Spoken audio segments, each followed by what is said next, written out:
question made for me. Yeah. Alright. I rolled a 1. Ooh. I don't remember where we started. Parked an underground shard. Parked what is that ship called? The Vice Spark. Did we name it? No, we didn't name I don't know if we did name it. I thought we did. it. No, it was We didn't name it. It was already, Goose we already had it named. that was a phantom. Oh, the Fang? The thing. Thing. Alright. Yes, so we parked. And what was the first thing we did? I don't remember. We were trying to get fuel, and we had to go to Carnathi Embassy. Okay, yeah, so we made our way up with a taxi and lots of shenanigans to sneak in to the embassy and lots of nat 20s to steal shit and All night. get one of the clerks to help us out with basically everything we wanted. Forced him to come out and bring us to a restaurant.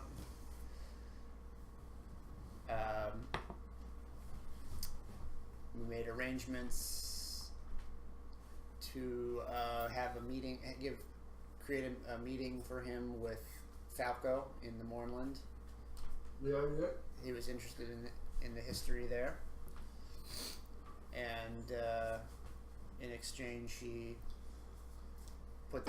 connected us with the Triumvirate to kind of get first in line for a refuel.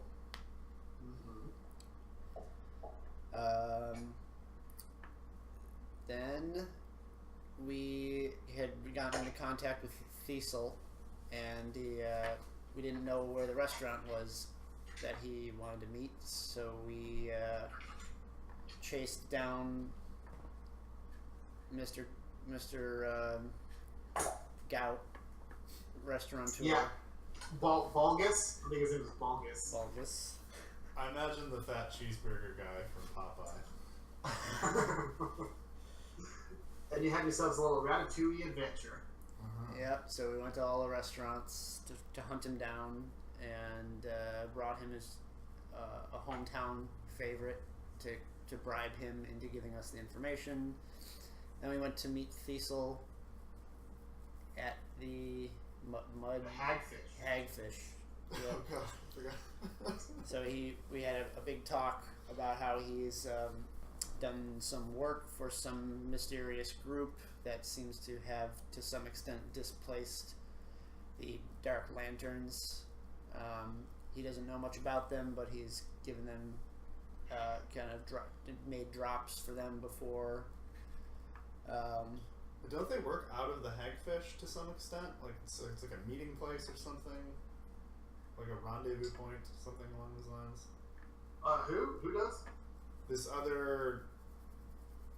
There's like a thieves guild or something at this... They don't work outside. They don't work out of the hagfish. No. Okay. As far as he knew, he didn't even know they were based out of. Yeah, well, Thistle is well connected, or has a history with the place. He knows like the bartender and all that. And Ballstar tried to take the shot and Kiss the hagfish. Kiss the Did not hagfish. go well. Failed twice. Went poorly both times, yeah. Couldn't keep it down. So, with not a whole lot of information on this group, we decided to continue pursuing the teleportation circle codes and to go into the government district to check out Bartleby's old estate. We got to the location. It from the outside didn't seem to be any activity. Kind of checked the perimeter a little bit. Think things were sealed up pretty tight. And Terrence went into gaseous. The door was actually already open. It was okay. It appeared to be trapped or something. I can't remember what the situation was. Yeah, Onoflin scouted it out. He kind of worked his way up to the front door. There was a huge scorch mark on the front porch, like the white stone. The door was open just a crack. Right. So Terrence entered with a gaseous form so as to not set off anything.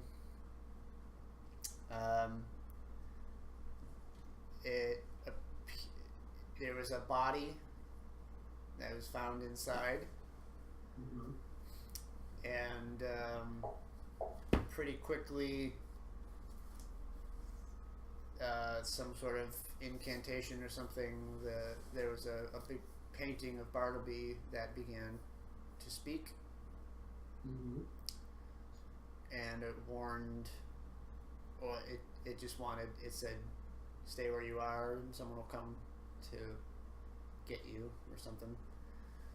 And the Terrence cloud continued to move, and all of a sudden, some system went off.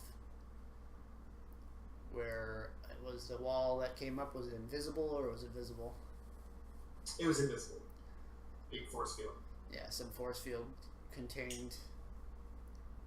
And then what was it? Water started to pour from the ceiling? Uh-huh. Water started pouring from the ceiling. You tried to get up, but you just couldn't. And there's just this big swirl of water that you're kind of trapped in. Right now, maybe it's like 3 feet up, but it's filling very, very quickly. Mm-hmm. What do? Everybody else is outside. You cannot speak. You can't not do anything except for not become gaseous anymore. Right. Well, There's definitely some sound going on from what you can hear, but that's all. yeah. Well, I am going to reconstitute. Okay.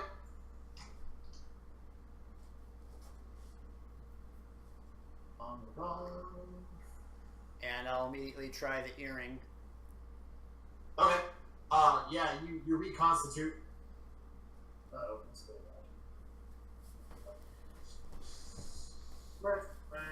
You reconstitute, you kind of solidify and sploosh into the water, and immediately you just get swept up in this huge whirlpool.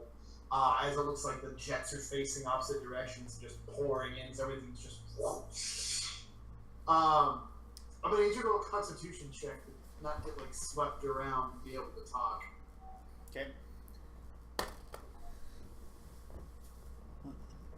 Oh. It is a 12. A 12? I don't think that's enough.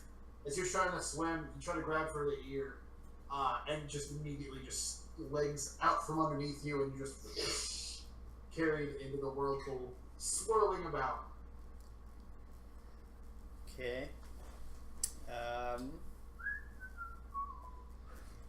Yeah, where are we? Are we just like in relation to where you are? The last thing you remember is Terrence goes, "I will go gaseous for him, and I will go check it out." And you guys are like sitting outside of the manor, outside of the big wrought iron gate, and the fence, the large iron and stone fence that surrounds the manor. How about on off? He's just chilling at the front door. You see him, he's kind of hiding in some bushes. He's squatted down, but he's just like waiting. And are we just in like the front street, like outside of the manor, just outside chilling? I think so. It's like it's kind of a dead end street of it looks like a residential area. Like there's like a whole bunch of like apartments and stuff around. Sure. But it really doesn't look like there's a lot of people here. Like it doesn't. Well, it looks like a street that's not very well traveled down, just because it's a dead end street. Okay. You saw a couple people on your way up here. You saw a couple people kind of like leaving, coming, going, but you got some looks, but nobody was glaring at you suspiciously. Do you know what would we know what the general time of day is? Yeah, I think it was early afternoon. Okay. Right? Sounds Yeah, familiar. because we had brunch at the Hagfish. And Terrence has only been gone like a minute, right? At this point. Yeah. Okay. Anyone care for a game of tic-tac-toe? Yeah, I'm doing fuck all up front. Yeah. Terrence, you are swirled around. Okay. I'm gonna have you take some bludgeoning damage. Bludgeoning. Take 16 points of bludgeoning damage. As you just all around this thing. I'll have you to roll another Constitution check. Try to see if you can get your bearings, get your head above water. But at this point, it looks like this tank is about maybe halfway full. Yeah. The Constitution is 11. Oh gosh. Yeah, there's a point where it looks like the water is kind of like beginning to like lessen a little bit, and you kind of God, and it comes right back out in full force, hitting you in the face. Tumble and whack, dunk. Like elves are very like slight and lightweight, right? Take 14 points of bludgeoning damage. Oh man. Alright. I want to try and shape water. Okay. And it says I can use a 5-foot cube that I can shape. So I just want to shape out at the bottom where I can just sit in a bubble. Okay, you sit down on the ground, you swim down as you finally, you get, it looks like most of the vortex is above you at this point. Like, it's still a really strong current. But you kind of like get in the corner and brace yourself. What, do you have to be able to speak? No. It's not verbal? No. Okay, so you kind of do a little hand signal and you get like a little bit, it's just torrent all around you. Alright, I will try to speak. Or I'll try to get on the radio, see if I get any response. Okay. What do you say? Trapped inside.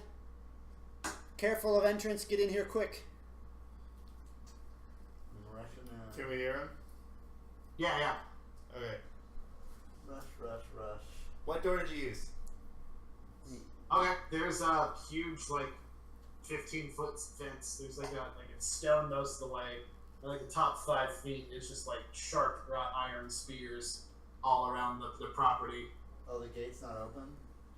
No. Oh. On-off did like a parkour maneuver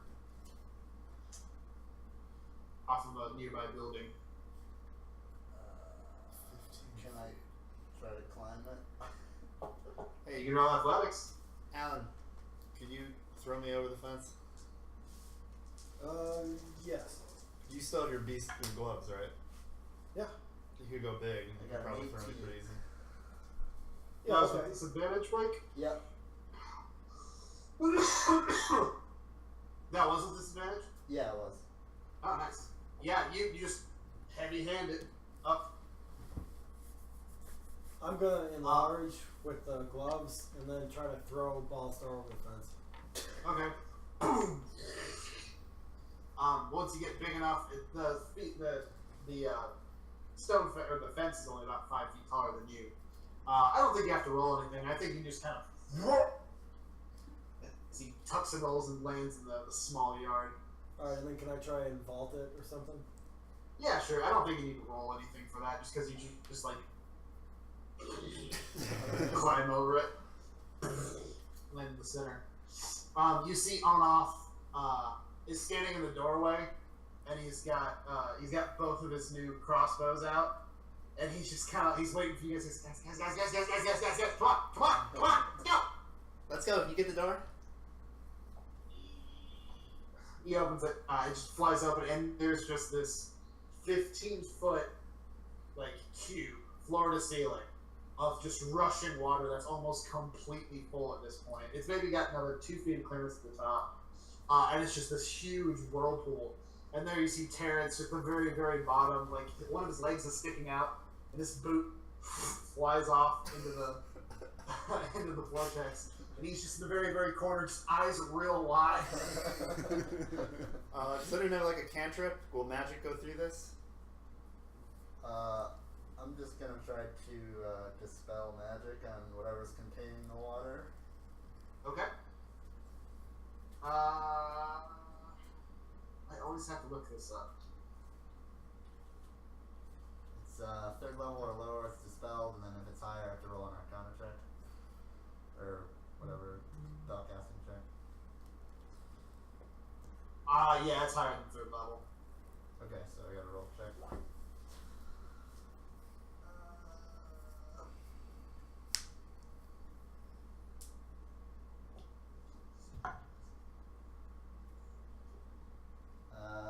That is a 15. 15.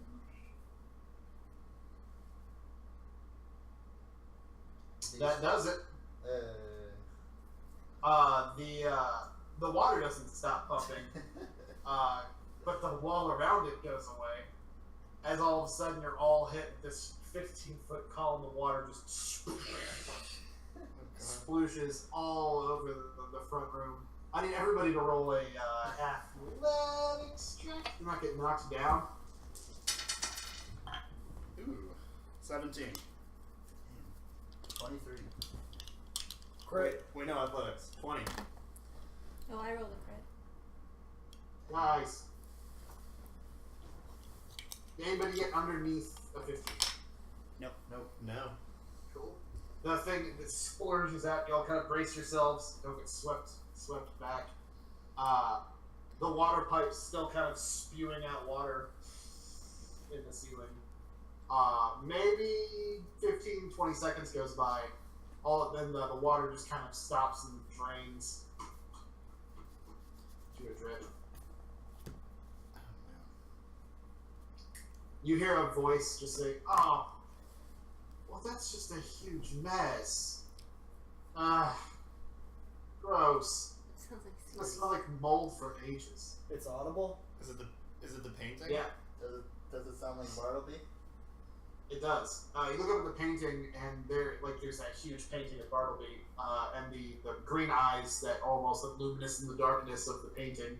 It's like a real Renaissance painting. Like there's like a beam of light behind him. He's just kind of like, generally, he's just laying down in the sunbeam. You can see the little motes of dust. He hasn't moved, but there's definitely, you can see the eyes are kind of glowing a little bit.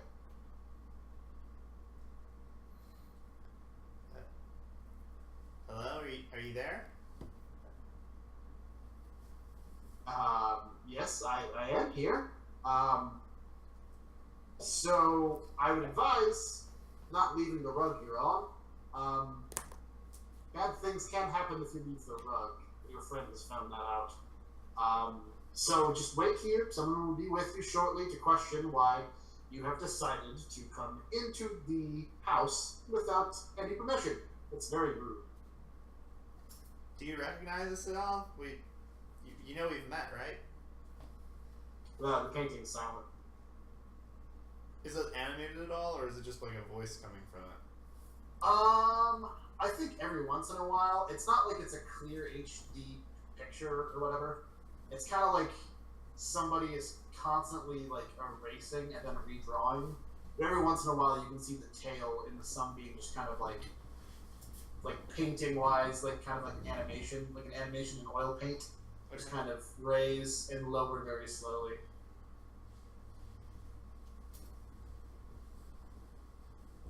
I don't think we can stay here.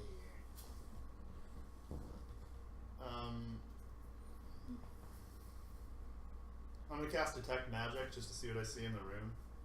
Okay. You stand there for a little while. I think it takes a minute, right, to see everything within your vision. Is that what it is? I can. No, it's instant. It's just one action. Okay. Things definitely light up. There's quite a bit of magic here in this front room, especially the painting. You notice that every other picture or frame on the wall, even though you can't really see its contents, it looks like each frame kind of has its own little magic to it. The stairs kind of radiate magic. The door definitely radiates magic. Would I know any particular kind of magic? The door would be evocation. The painting would be conjuration, maybe? Okay. The rug you're on is conjuration. The stairs are. It looks like. What is that called? Abjuration. No, it's not abjuration. Transmutation. Transmutation. I almost said transmorgification. Yeah, it's transmutation. And then all of the paintings are divination.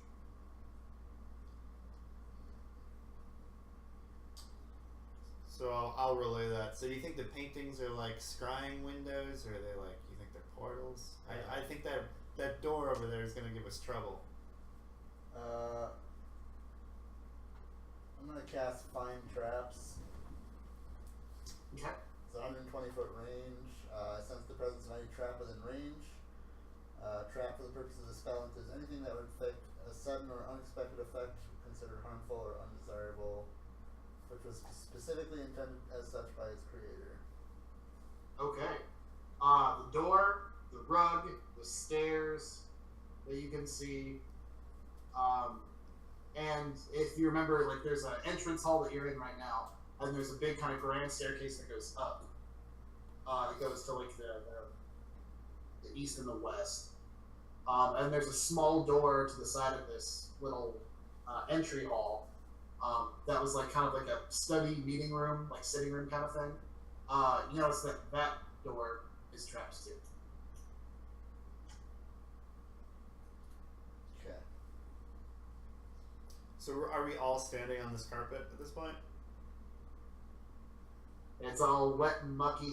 There's just like junk, like all the stuff on the walls falling out, just kind of like flowing out of the front door down the stairs. I don't know, if you're kind of a trap expert, can you figure out the nature of any of these things? I don't really know if I want to leave the carpet now. You hear the painting go, that would be a bad idea. Look, there's already people coming. Just stay here. Nobody else has to get hurt.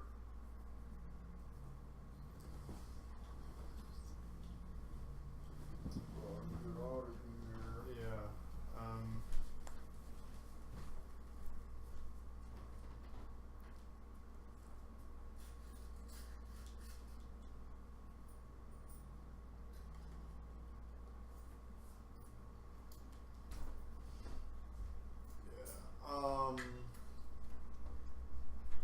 Let's see. Okay, I'm gonna transform into a, what is it? A red dragon wormling. And I'm gonna. I think you only do that in the Dragonwood. Are you sure? Yeah, I think that was one of the things, right? You only do it inside the Dragonwood. I thought it was because I got the blessing from the dragon or whatever at the. It wasn't from Centira. Right. That was in the Dragonwood. Okay. Well, in your Dragonwood, you get all of these cool abilities, and then, like, but that's only in the home turf for Gotcha. being like the guardian. Okie dokie. What were you gonna do? Just turn into a beast form and walk off the carpet. Oh. I think the painting goes from like a laying down, slowly kind of stands up in a weird like oil painting animation kind of way, and sits in that little cat, like the perfect cat posture, just head kind of cocked to the side. Oh, well, it seems that the time has come. There will be agents here very soon. They will be able to talk to you. It's been a pleasure talking to you. I'm sure they'll take you away to the proper authorities. I'm sorry, what Oh, here agents? What? What agents? He just kind of smiles and kind of licks his lips a little bit. Here they come. There's flashes of light on each side of the carpet. You all get like the weird tingle on the back of your neck of teleportation, which is like this weird displacement of air. Flashes of light, a little bit of smoke. Like a little bit of green smoke comes up. And nothing appears. We're just still on the carpet? We're just still on the carpet, yeah. Alright, I'm gonna I'm gonna beast. Bartleby's eyes kind of squint.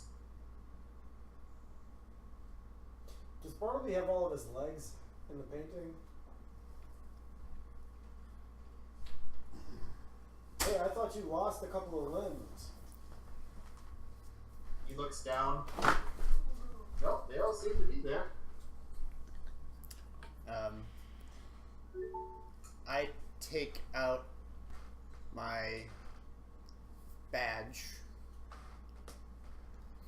and I hold it up to show Bartleby.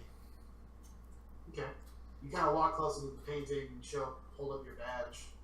He kind of like gets close up to like the camera of the large painting. You see him kind of sniff like the lens of whatever be looking in on him. Did I lose you guys? No, No, you're still we're good. Okay, I lost video for some reason. Sniffs like the lens of what that big painting would be. And he just kind of kicked it. just kind of flumps back down, pale.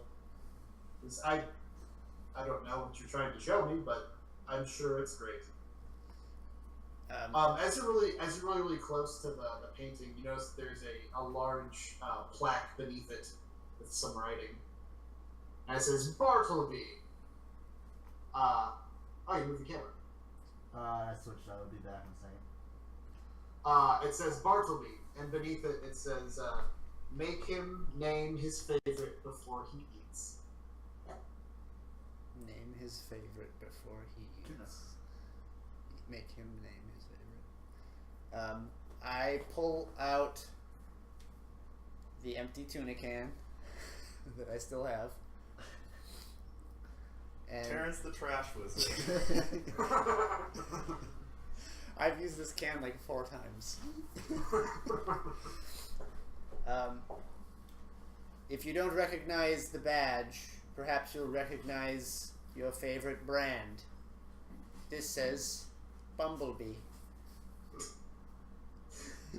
Again, he gets close and kind of sniffs at the edge of the painting.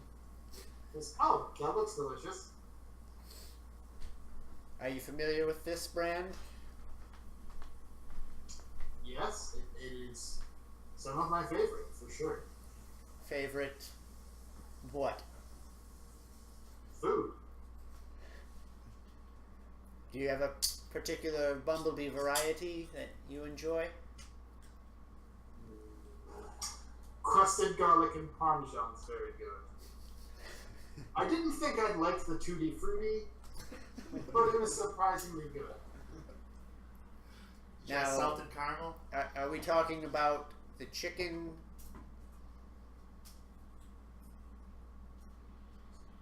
No, not the chicken one. Ah. Well, that's the one I'm familiar with. Which one are you talking about? The tuna. And he just kind of like walks away from the painting, from the camera of the painting. He goes and lays back in the sunbeam in kind of his original position. His tail's just kind of flopping. So it's yours. You know the password. Go ahead. Tuna.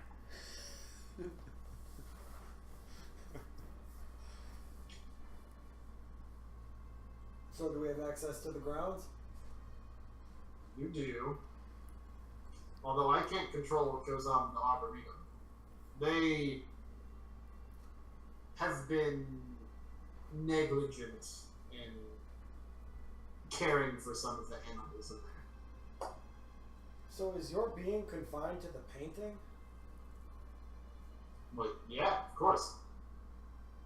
Then who are we speaking with? You're not the actual Bartleby? No, that'd be ridiculous.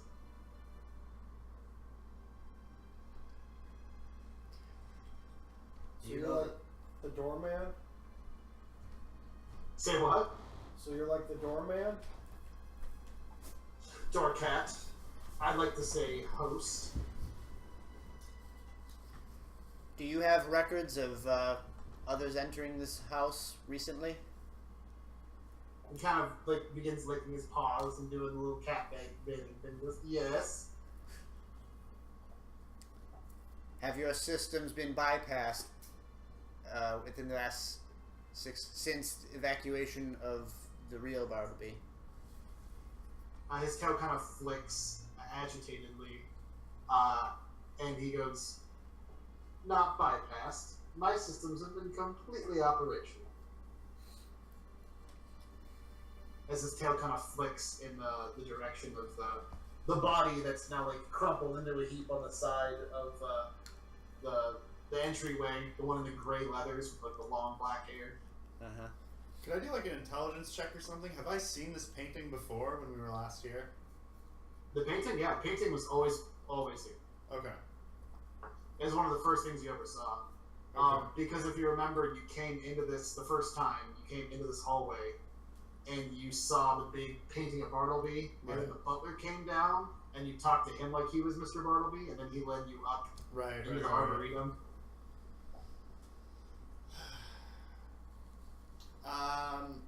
I'm just gonna try to get off the carpet and see what happens. I'm gonna change. I'm gonna turn to an elephant. Just- Okay. You just said we have the password. We're good. You want to turn into an elephant? yeah. Okay. You are very tall. Much too big to get into any of the doors, as well as Alan Greenspan. But you take one big, meaty lump off the carpet and onto the hardwood. Nothing happens. Okay. I'm gonna gesture with my trunk over to the trap door and try to get Anoff to try to open it, and he can hide behind me if something breaks bad. Okay. Off, like, it's like, alright, let's do it.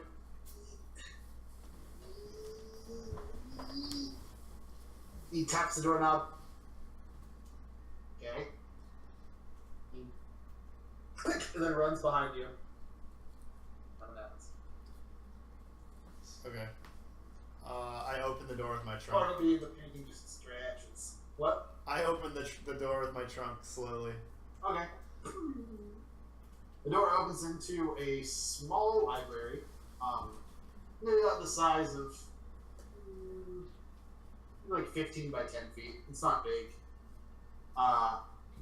And it's just got like a small kind of sitting desk. There's a couple of like comfy looking chairs in the corners. It's all done on like dark greens and woods. And there's just stacked different kind of little haphazard bookshelves. And behind him is a picture of like a forest that's very, very big behind the large winged chair that's behind the desk. There's kind of papers spread around.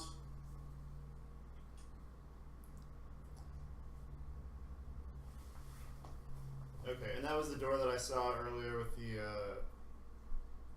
magic on it, the conjuration magic. Okay. So there's a body in this room.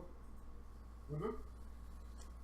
I'd like to go roll over the body. Okay. You roll him back. He's a very lithe looking fellow. He's got slightly tipped ears, very kind of gaunt features. His eyes are kind of like bulging, and you notice that his face looks rather blue. He kind of suffocated. He's very wet. He's dressed in looks like gray, like padded armor, like leathers almost. It's like stained like a light gray almost. He looks like he doesn't have any weapons. He just kind of has like a tool belt that would have like thieves' tools on it. Is it fresh? Yeah, it looks fresh. No identification? You kind of look around, look for papers or anything. He's got a small bag that you open up the bag and kind of read through. The bag, everything inside is very, very wet and just like soggy. It looks like there was maybe some paper in here at some point, but it's gotten so wet that all of the ink is run and the paper is just flimsy and worthless. What you do find inside the bag is a full case of harmonicas. Hello. Can I do like a medicine check on him? See how he died? Yeah, sure. Word. As an elephant? Yeah. I'm not gonna be disinfected. Alright. I can pick him up and shit. I can look at him. Elephants are very empathetic. It's the same roll. 23. 23. It definitely looked like he's as if he suffocated, drowned probably, Okay. but not too long ago. Like within the last 12 hours for sure. Oh wow.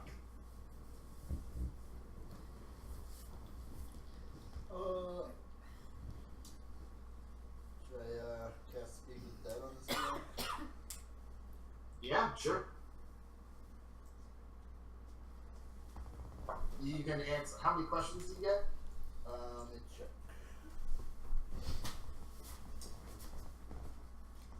5 questions. 5 questions. Who does number 2 work for? What is you casting? What does your casting of Speak with Dead look like?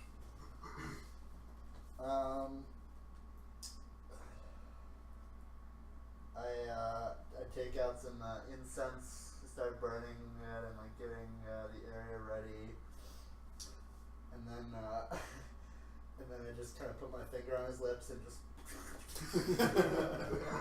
Like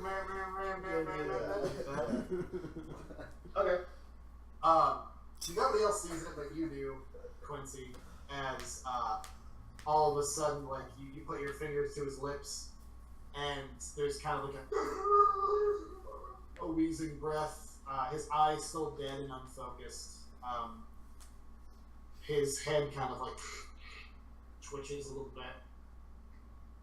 Nobody else can see it, just Quincy. But his dead eyes that are kind of focused in different directions, that are heavy lidded and swollen.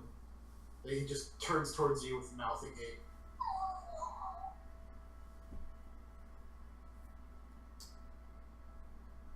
What's up?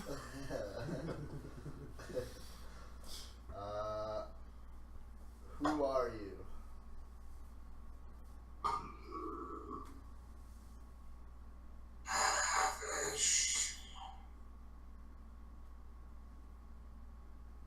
What do you say, Havish? Havish. Okay.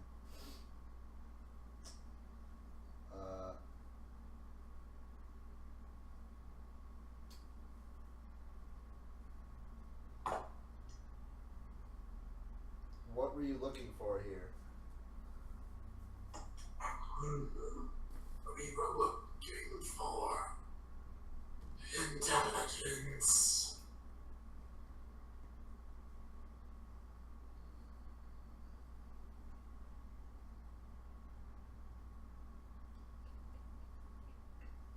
There's something.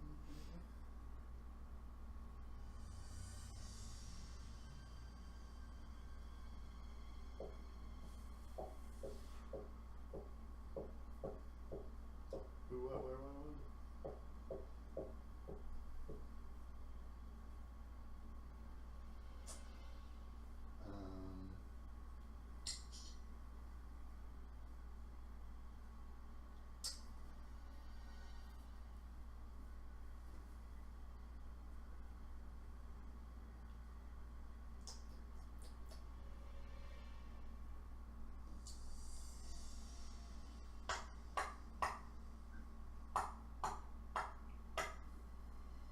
Yeah. Who sent you?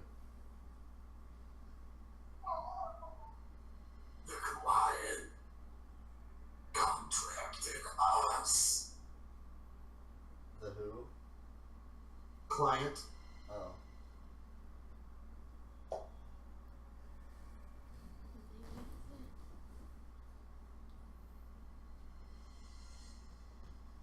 What was the name of your client?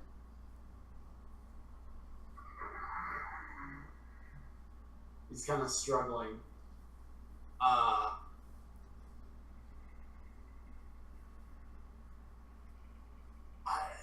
know do not know his name.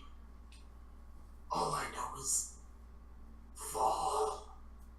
Blood of fall. Blood of Fall.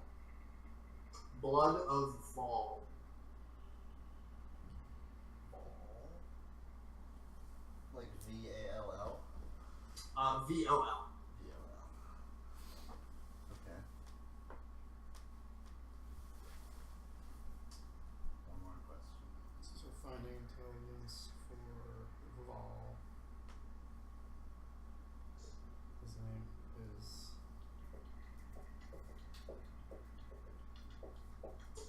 Actually, Quincy, roll a religion check for it. Okay. Ooh. 20. You recognize the blood of Vol. Actually, it's not a person. It's not. It's a religion.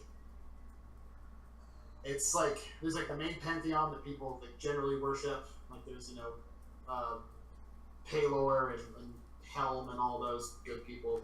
But there's also like offshoots of just like people who just make up their own fucking religions. Blood of Vol is one of those. They're just kind of seen as like weird kind of wacko people. Their whole thing is like blood and like life essence is something that was bestowed upon them, like upon like the people, and that's something that you should have to give back to be able to like show sacrifice. Not like a vampire way, because there's been like tons of investigations. Because once they started popping up, the Silver Flame went fucking nuts. But Silver Flame did their own like huge like 50-year investigation on this weird religion before they can start like popping up in major cities without being shut down by like the Inquisitors. And they've gone through the whole thing. They're weird. They're people kind of like do the self-flagellation. Okay. But they're not evil. Like people kind of worship them. They're seen as kind of like weirdo wackos, like Jehovah's Witnesses or like Scientologists. Sure. They're not bad.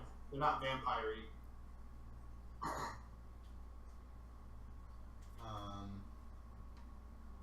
Okay, last question. What are the names of the people you were with?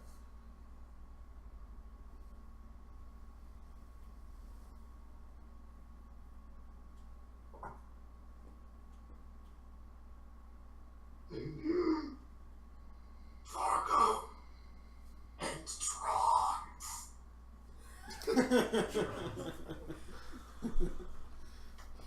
Fargo and Tronth. Vargo with a V. Tron. How do you spell Tronth? Tronth. THRONTH. Tronth. I didn't say that word aloud before I made it, and now I love it. Tron. Perfect.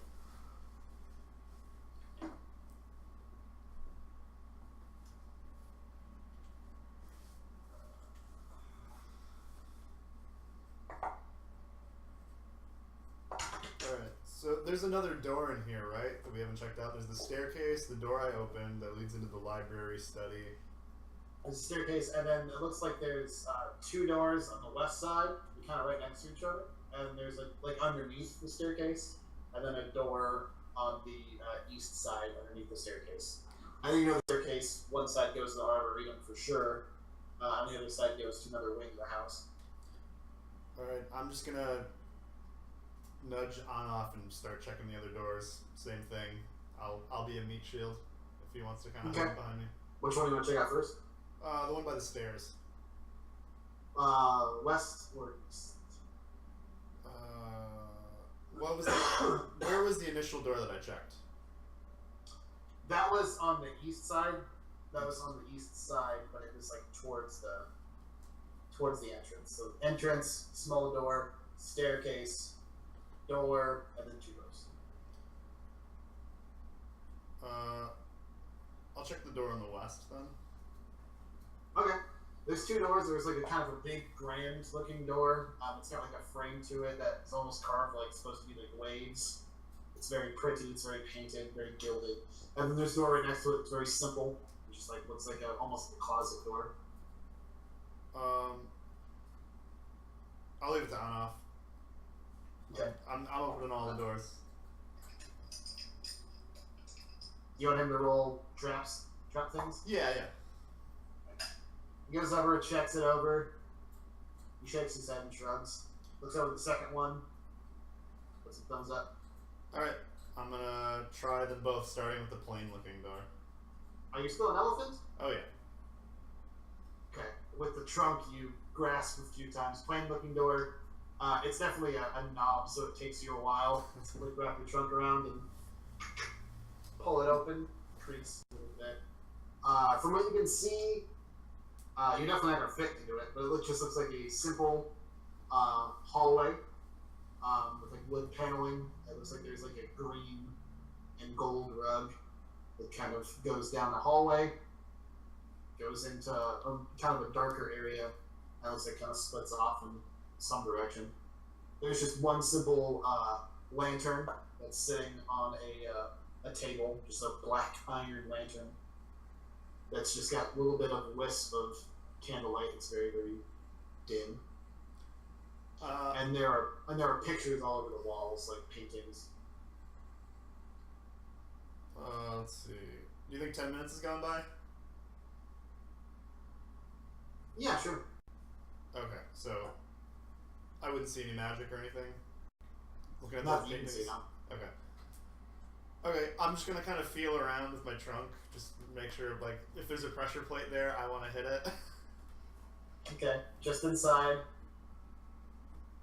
You don't feel anything. Okay, on to the next door, same thing. Open Okay. it. Big wave door. You open up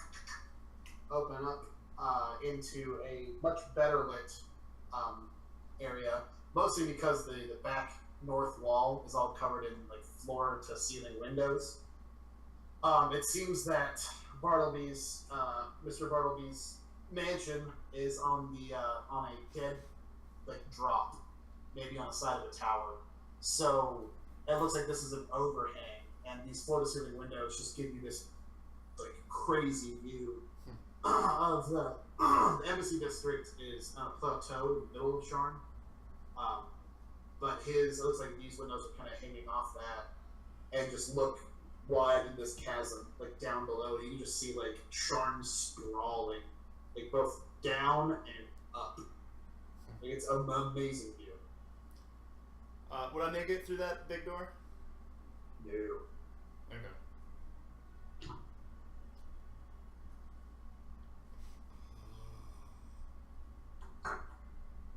In the flesh.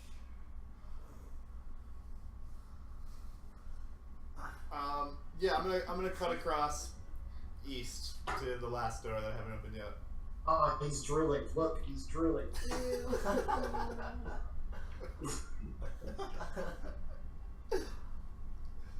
Gross. You're so gross. You just leak fluids. Oh, it's fucking all over. Oh my god. Remember when Diesel was doing What the hell?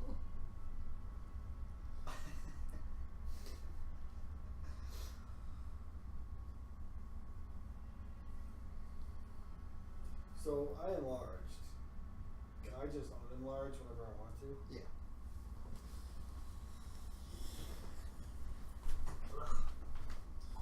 There's that much volume I of think cat it lasts fluid? a minute anyway. My mom's cat was doing that when we were over there last. Really? Yeah, it was like his nose was running or something. Cat It allergy? was just like leaking all over me. It was gross. I've never seen a cat do that.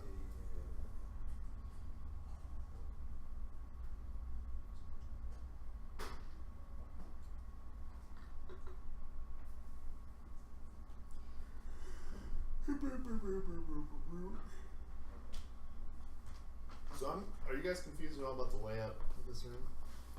So there's the entrance. Do we come from the east side? Or the south side? I opened the two I think doors. we came in from either the north or the south. Like I imagine we came in from the south. Yeah. That's how I imagine. So I checked out the two doors to the west, the little door and the wave door, and then I'm checking east side. Yeah, I mean, just Mm. open up. I mean, the system's disabled now. Yeah. Presumably. I mean, not everything, obviously. Well, he was saying that there's some wild animals, so there might be some Near Borean. yeah, Okay. Gross. but that's not a trap. That's just like pets. Okay. I assume. Can I nudge on off to that door on the opposite side of the room on the east side? Open that Yeah, way sure. up. He goes in, tests it, looks for traps. Natural 20. Doesn't see any traps. It's like a double door to kind of like pull out. And he does so very dramatically. As it does, the word kind of comes out. There's a smell of like must to it. Not like it's been neglected or like anything's like, anything's going decaying in here. But it smells like must, and it's pretty much dark, and there is a definite reflection. It looks like lighted water. Like the tingles of like when you put, when like the reflection of water onto like a surface.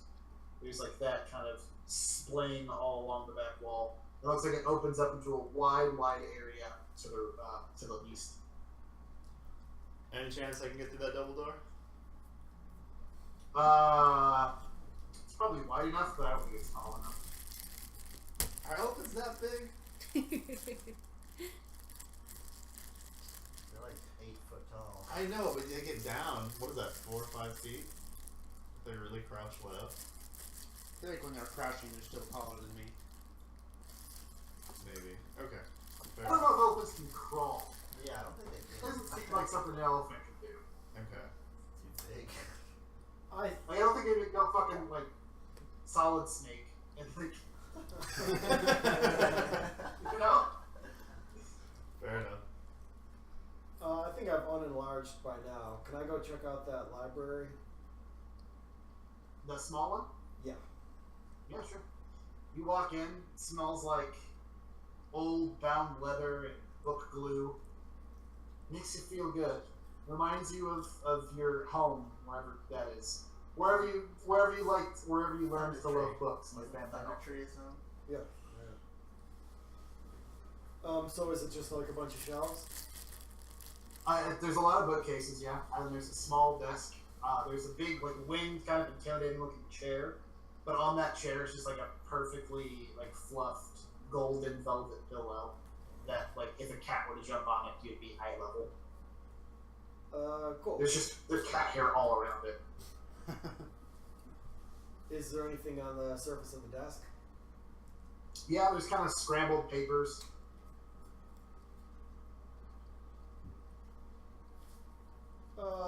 Can I just leaf through it and look for anything that stands out?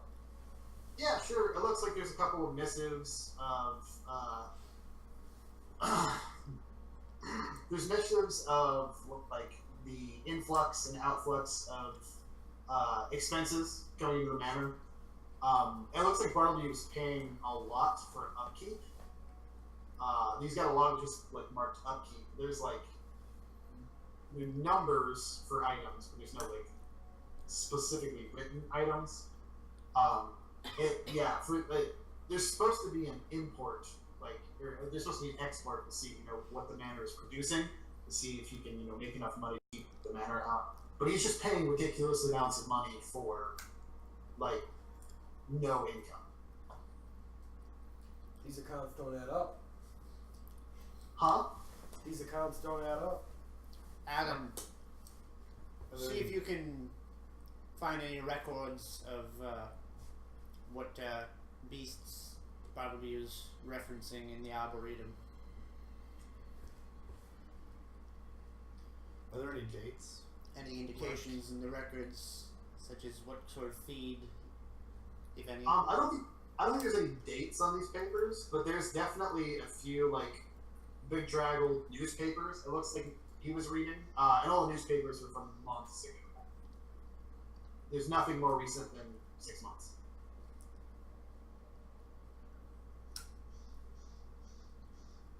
Anything about expenditure on pet food? Say what now?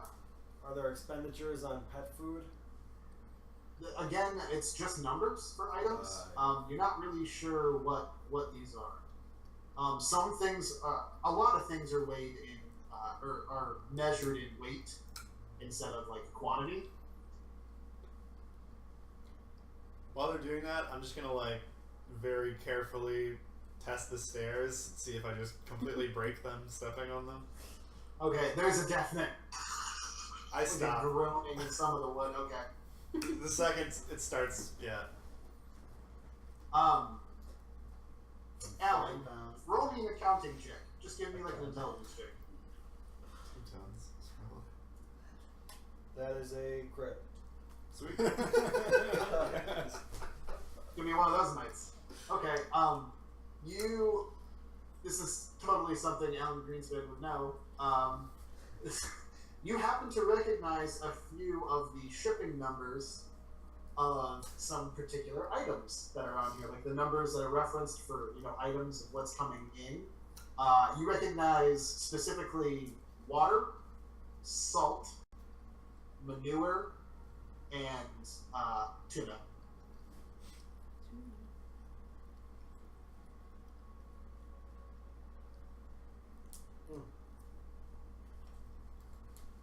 Salt.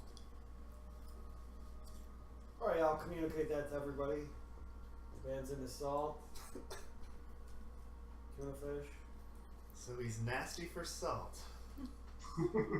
Well, salt and water might be farming tuna. Just tuna farm.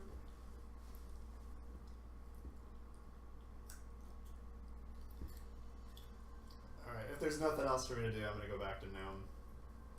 If there's no more things I can try to open. Go back to Alan? Yeah. Is that what you said? You going back to human or are you going back to Alan? Yeah, going back to Gnome form. Oh, okay. Go back to gnome form. Can you do like a general investigation on like the desk, like drawers? Is there anything cool to steal? Yeah, roll an investigation. 11. 11. You gotta go through the drawers. You find like some like tiny little. You find like a little flashlight that you can change colors on. It's kind of cool. There's a set of like really nice quills. It looks like, but they've never been opened or used. There's like, it's just kind of junk drawer stuff. Like just like a box of paper clips. There's like a postcard that nobody ever wrote anything on that he bought. That's just kind of sitting there. Envelopes. One of those little staple remover things. I take the staple remover, I put it in my mouth, and I go. Nosferatu. Alright, I think a lot of this stuff isn't working. Should we just try to investigate? Do you want to go to the Arboreum? And that sounds like a fight ready to happen. I'm ready for a fight. Do we need to, though? Why don't we check out one of these hallways first? Yeah. We Let's got go the down plain door with the sconce, or we got the well lit room. What was the other room I opened up? The double doors. There was a well lit room with the beautiful view. Yeah, let's go there. Inside there is like a huge dining table with places for like 10, 15 people. There's a whole bunch of like china cabinets and everything that sit. There's another door at the end of that room. That whole room's done like this really awesome red wood, like cherry wood, that's laced with a darker, more dense wood, making like really cool like vine, like almost like vine like patterns up the walls, like another tree that's laid inside the wood. Very decadent, very pretty. Is everything like cleaned up, or is there any like papers or anything lying around? There's no papers, but there's a definite layer of dust. Okay. Yeah, look, I don't know. I'm gonna check that room out. Huh? Terrence will check that room out. Okay. The dining room? Yeah. Okay. You step up to the threshold, look around, roll an investigation. What are you looking for? What are you doing to investigate? If there's any bureaus or cupboards, containers, anything. I'm leafing through them, checking all of the fixtures to see if there's any secret doors or anything. Okay. Investigation. Oh, I completely missed the door. Once you open these double doors in the dining room, there's like the dining room, and just to your right, there's another room that's kind of walled off. It's another it's a medium door. It's not like simple. It's not super ornate, but that one's done in all kind of like green felt leather with the buttons on it. Gotcha. The roll is 22. Okay. You walk in, like, you pick a bureau that you're just going to start in. You take 2 or 3 steps, and you just kind of stop. And you look around. And you notice something's just a little bit amiss. Pretty much all of this dining room is, like, very still, ornately placed. There's like chargers for the plates. There's no silverware or anything. But the very head of the table, like all the chairs are pushed in, and the very head of the table, one of the chairs is just slightly askew and out. There's dust on everything else except for this chair and that place set, where it looks like the charger has stains of food on it. And they don't look like they've baked into it. They've been there for a while. They still look a little wet. Okay. I'll tell everybody there's been recent activity in this room. I see evidence of fresh food on a plate. You kind of rifle the bureaus and the buffets and everything. It's just like different like decorations for the table for like winter solstice, for like the harvest festival. Different like candelabras. There's a couple of really, really nice ones you could probably get a pretty penny for. There's sterling silver. There's one that's interlaced with gold. Those are pretty nice. It looks like the china might be worth something too, but I mean it's a lot to carry around. But as far as anything like secrets or anything, there's nothing in this dining room that you've seen. Okay. Can I take a closer look at the plate and see if there's any remnants, and see what I can figure out what it was that was being eaten? Yeah, sure. You go up and you kind of sniff. You dab a little bit of the wet food, smell it, and taste it. It's fishy. It's moist. It's like a weird, like, tan color. Do you think this was just the guy who died? Was his friends who were in here? There's So why would this be the only thing disturbed? I think it was just the previous burglars.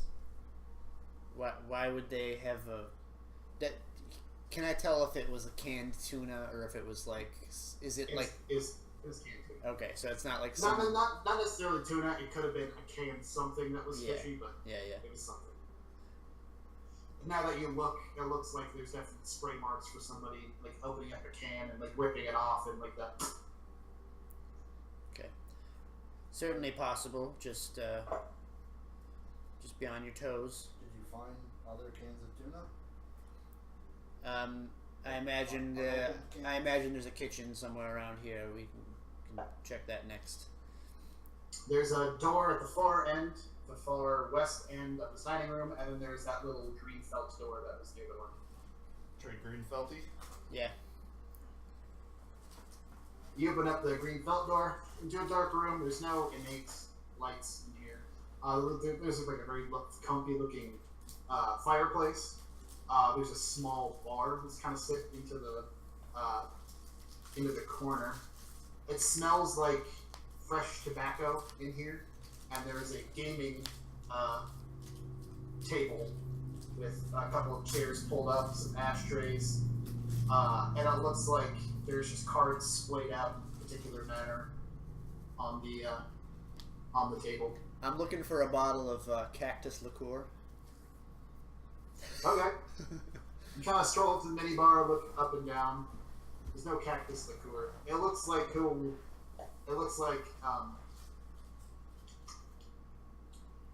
Bartleby and his old lady friends like to play bridge in here, and they're all gin drinkers.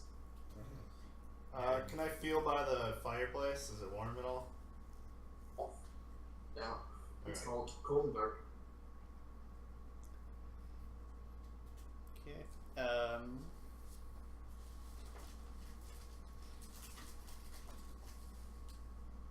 On off. Yeah. What's up? You see him? You hear a clang, clang. He's like, yeah. Hey, hold on. He's got like 2 candelabras and like 4 plates. Yep. You're already 2 steps ahead of me. Just go about your business. All right. Ooh, you see the tablecloth. He tries to do the Matador thing where he rips the tablecloth off the large dining table, and then it's just a cacophony. Clang, clang, thing breaking. Ah, shit. Just rolls up the tablecloth. Alright, I'll check out the next door, presumably a kitchen or something. Yep.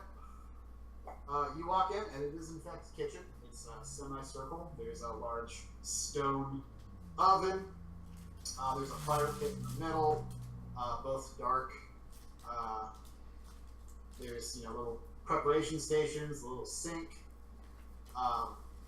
pans hanging from the top. It's a very nice kitchen.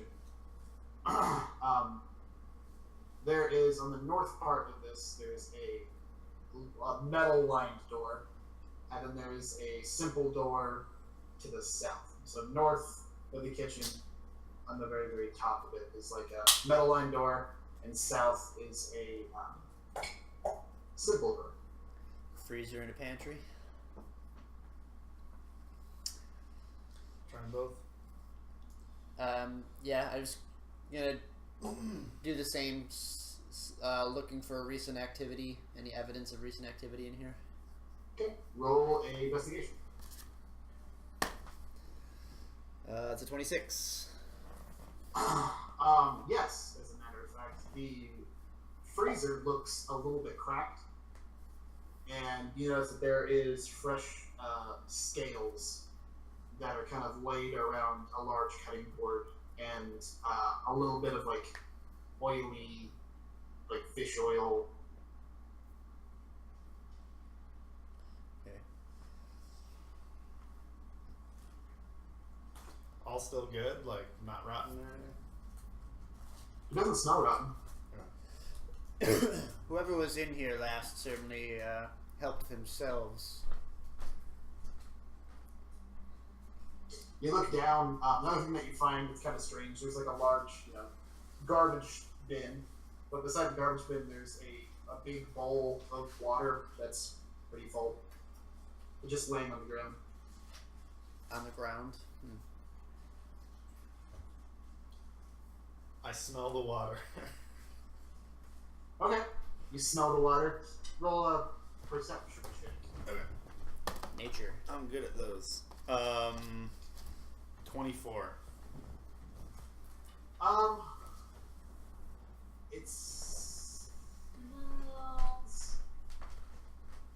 It smells weird. It doesn't smell like rancid or anything, but it kind of smells like a wash bin. Like after you've been staying at a hotel for a while and they haven't changed the wash bin because they don't have it on the apps. It kind of looks like that. It's like it's got some sediment in it. It's a little cloudy. It's not like crystal clear.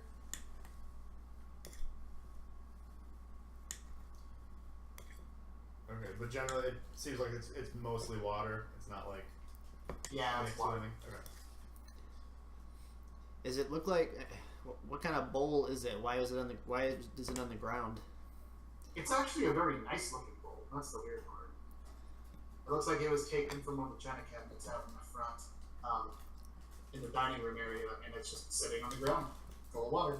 And it looks like it was left on the ground as such. Yep. On purpose. You don't know that on purpose, but it's tucked into an area on the floor where the bowl would specifically fit. Not like it's made out, but like a place to looks like it was placed there, not like it just fell. Okay. Open up the freezer and see what's in. You open it up. A bird hat. Throw it off your head before it shits on you. He wants your crackers. You open up the freezer, big waft of cold air hits you. And hanging in here, kind of like a meat locker, there's a whole bunch of empty hooks with a few very large-looking fish, kind of strung up by the gills on one side. On the other side, it looks like all kind of frozen, like red meat, beef or pork. You're not really sure. It looks like the stuff on the left side is all kind of freezer burned, like it's got too cold, it's been sitting here in a long time. Does the fish look fresh or does it look old? It looks old, but it's not as badly freezer burned. Alright. Anoff, when you get down in the dining room, you might want to stock up the bag of colding with some of these provisions. Yeah, beef. How about everybody else? Terrence is doing his thing. Is anybody else doing anything different? Are there any areas that haven't been explored yet? From the main? Yeah, the whole east wing, and then both the east and west wing of the upstairs. Okay. I'll start exploring the east wing. Has Yeah. anyone been upstairs? Not yet. The stairs are magical though.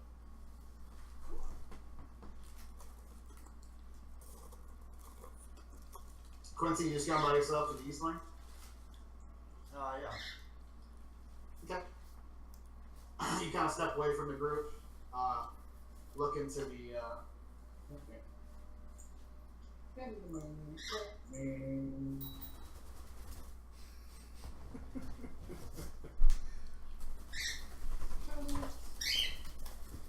You step into the east wing, the place that was very, very dark except for the water reflection. It smells a little bit musty. Take a few steps in, very large open area. It looks like there are display cases in this side, and as you kind of look farther to the east, it just opens up into a wide, wide room. Stairs leading down, maybe about 8 feet. So like you're kind of sitting on a balcony level, and there's like a little, not basement, but it's like undercut, so you step down into this place. Yeah, there's just like more large, kind of breathtaking paintings all around here. And in the lower portion, there are pedestals with different things on there. You have dark vision, right? Yeah. Okay. So pedestals on there. There's a pedestal that's kind of in the center of that large sunken part. That just looks like a huge cat skull, like as big as an elephant head. Perfectly pristine. There's a couple pieces of like armor. There's a couple of statues that look like in like cases, like their own made cases. But what draws your attention, like you see all that, and like there's all this reflecting water that's all just reflecting over all these like pieces. In the the southeast corner of this is a huge bowed, curved glass, and behind it, it just looks like there's a couple thousand gallons of water behind it. It's very like a lit aquarium. You can hear kind of running water as it looks like some water's pouring in from the top, and every once in a while you kind of see a shadow of something moving inside the aquarium.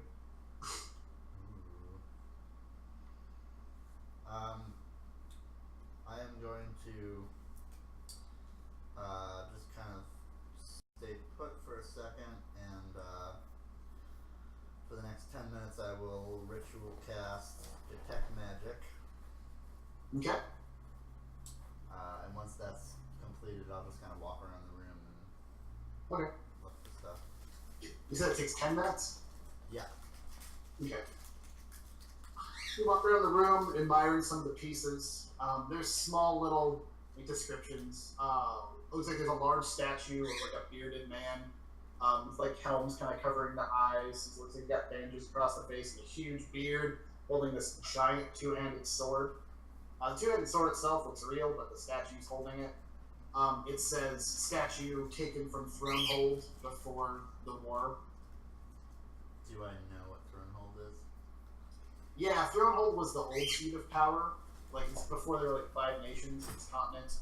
It was all kind of one big, huge kingdom. Oh, okay. Thronehold is this tiny little island, not tiny, I mean tiny compared to the continent, but it's maybe like it's the size of a city.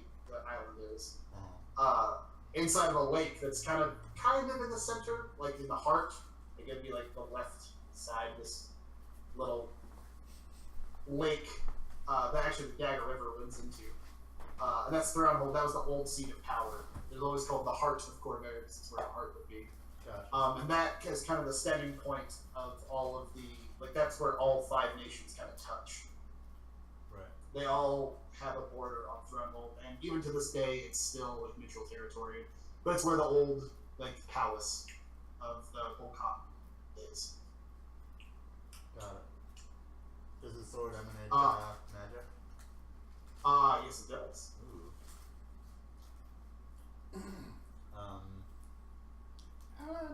Can I roll an investigation or something to see if it's somehow trapped? Yeah, sure. You notice too, as you're doing the ritual, you notice through all of the paintings in there, every once in a while you'll catch glimpses of green eyes in some of the paintings. It looks like the oil painting Bartleby is kind of slipping in between all of these paintings. Like behind some tables, every once in a while you see his little tail. Just kind of like jump up, walk into one painting, walk out of another. Just kind of watching you, not really saying anything. Well, that is a whopping investigation check of 5. It doesn't seem to be trapped. Alright. It's behind a display case, right? There's like glass, it's on a pedestal. Okay, I'll just kind of like check out the glass, like see if it moves somehow, or it could be. It's pretty sturdy. You knock on the glass, thump, thump, thump, a couple times. The glass seems to be very well fitted in it. It's not like it's just like a plate glass set into some frame. Yeah. It's Okay. very solid. Alright. Well, I know that's there, so I'm gonna move on. Okay. There's a big statue with that. One of the pieces is just an old looking lantern, like a big one, like something that somebody would put on a cart or something. It looks dinged, it looks dingy. It's not even like black iron. It's just kind of like this iron, handmade looking lantern, and it's kind of hanging in in one of the prime spots on the south side next to the aquarium. It has a simple series of 4 candles in it, and then one large candle that's tipped with gold, and it just says the Dark Lantern. The OG. Is that magic? No, it's not. Okay.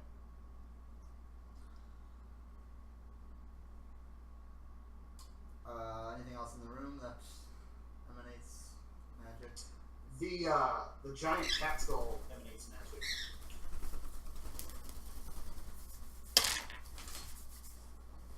Do I know what kind? Yeah. I think it would be conjuration. Okay. What?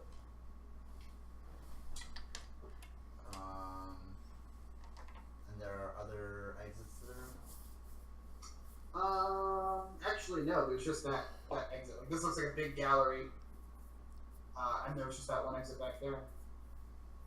Okay. I'm sorry. There is another door. There's another room kind of built into the east side. It looks like an accent of the gallery. There's a whole bunch of paintings on it, but you do notice that there's a simple wooden door built into the side of it, out of the way of the rest of the gallery. Okay. I'll check that out. Okay. You go up and do you open it?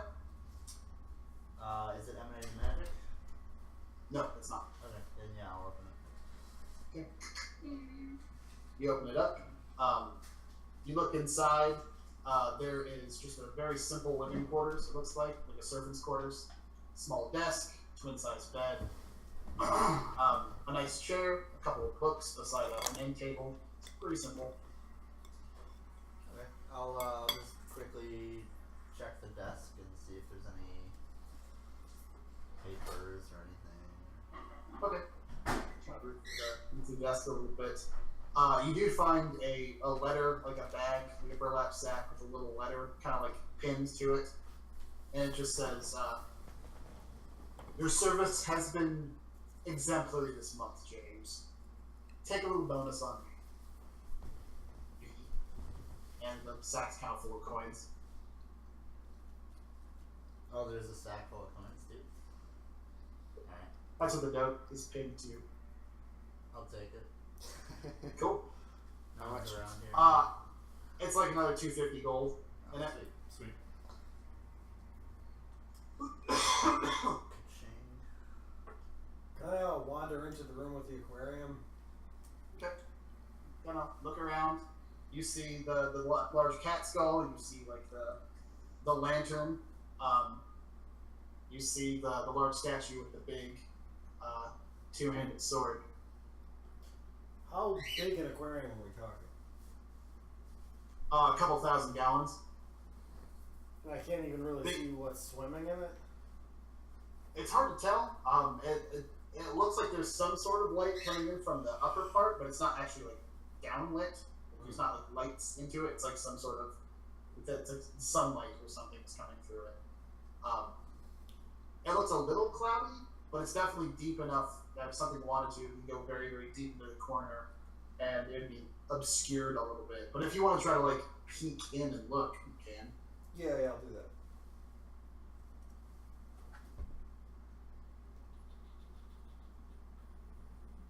that. Uh, 20 perception. 20. Yeah. Kind of squint, put your hands up to the glass and look. There is a figure in it. It's maybe about 8 feet long. It looks like it's kind of almost camouflaged itself.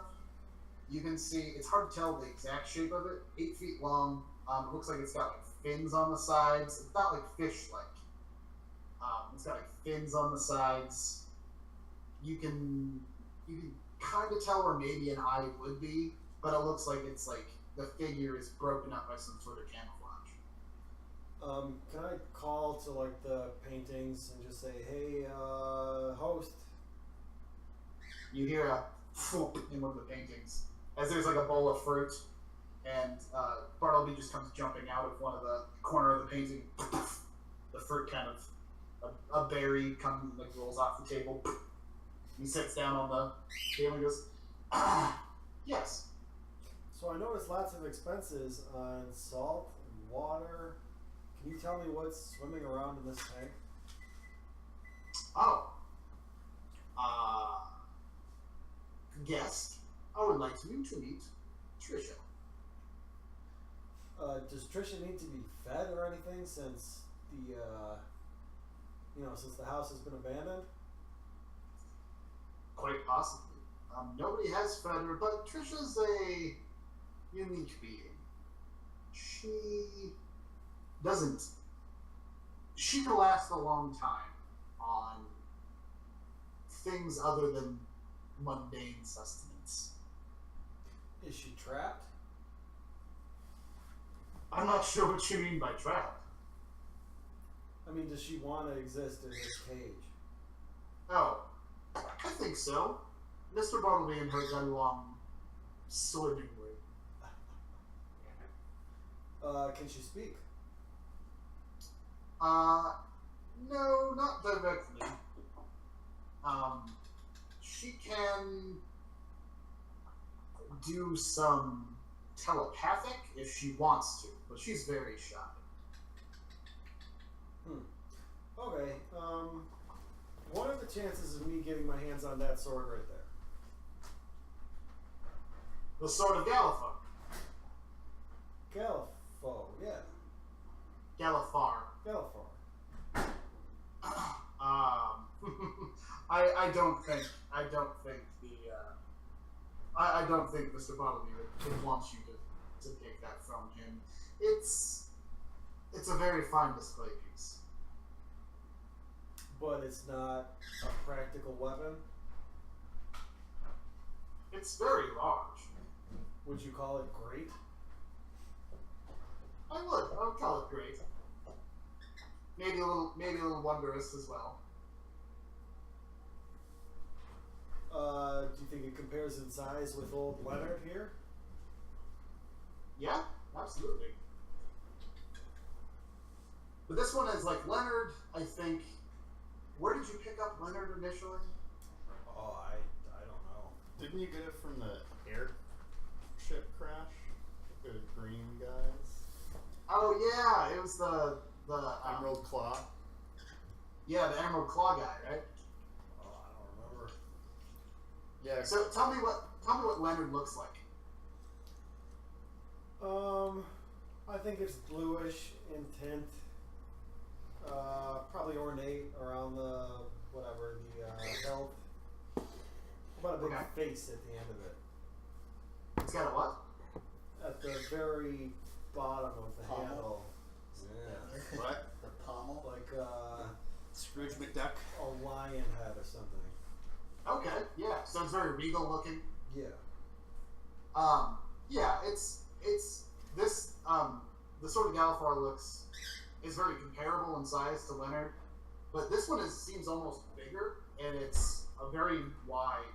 It kind of branches off like a claymore, and then has like these golden like clover leaves. So it's got this huge like hilt almost to it, and then around that it's got like a basket hilt, like you know those like cutlasses that have like the. Oh yeah. Surround. So it's got like these two kind of horns coming out, and there's a big basket hilt. The outside's done in like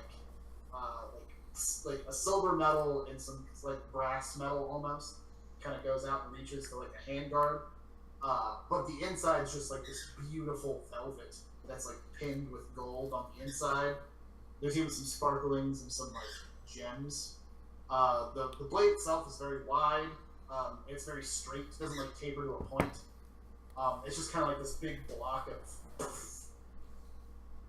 It does come to an eventual point, but it's like very like it's not severe. It's like almost rounded. Like it doesn't look particularly sharp. It just looks like fucking huge. Okay.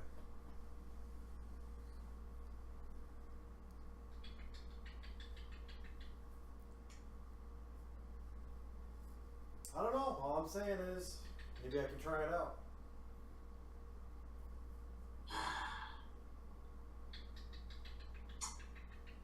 I'll tell you what.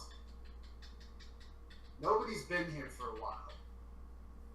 If you want to take over head butler, I'll put it on low. But I want this house sparkling clean by tomorrow morning.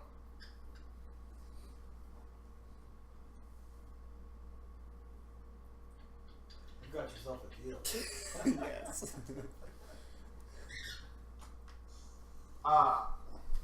Okay. He goes off, like, listing off chores. He's like, well, Trisha needs to be fed. The china needs to be polished. Whatever the dreadful boar that you brought into the dining room is currently making a huge mess. You're going to have to get all those back from him. I need you to go in and prune all the trees in the Arboretum.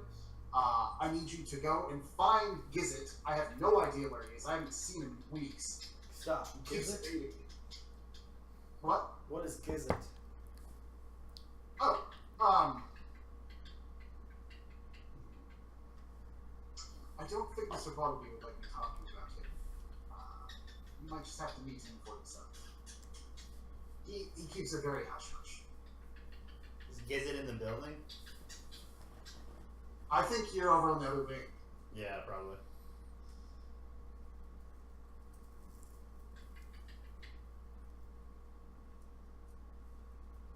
I'm thinking about defrosting fish in bowls with Terrence.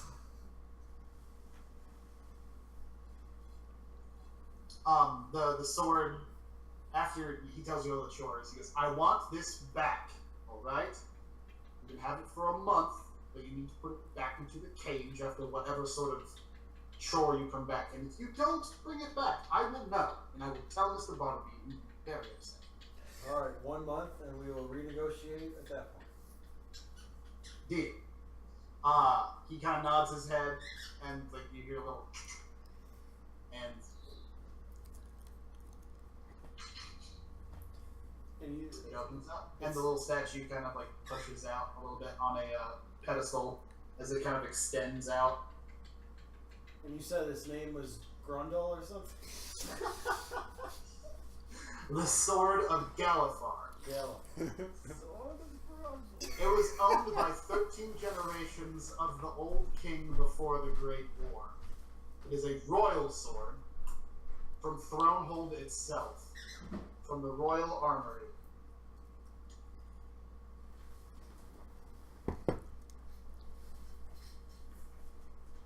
Okay. I guess I'm gonna look around for an apron and a mop. Okay, do you not pick up the sword? You just leave it? I'll pick it up. Okay. It's unwieldy.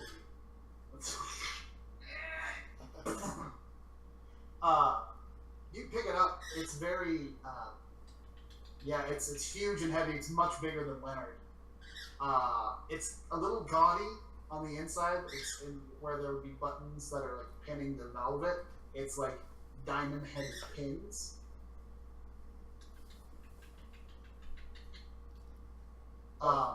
So this isn't something you'd really fight with. You don't know? Should Um, attune to it for 10 minutes and see what Yeah, happens. you probably have to attune to it if you want to figure out what it does. Oh, alright. Oh, that's right. He checked it and it was magical.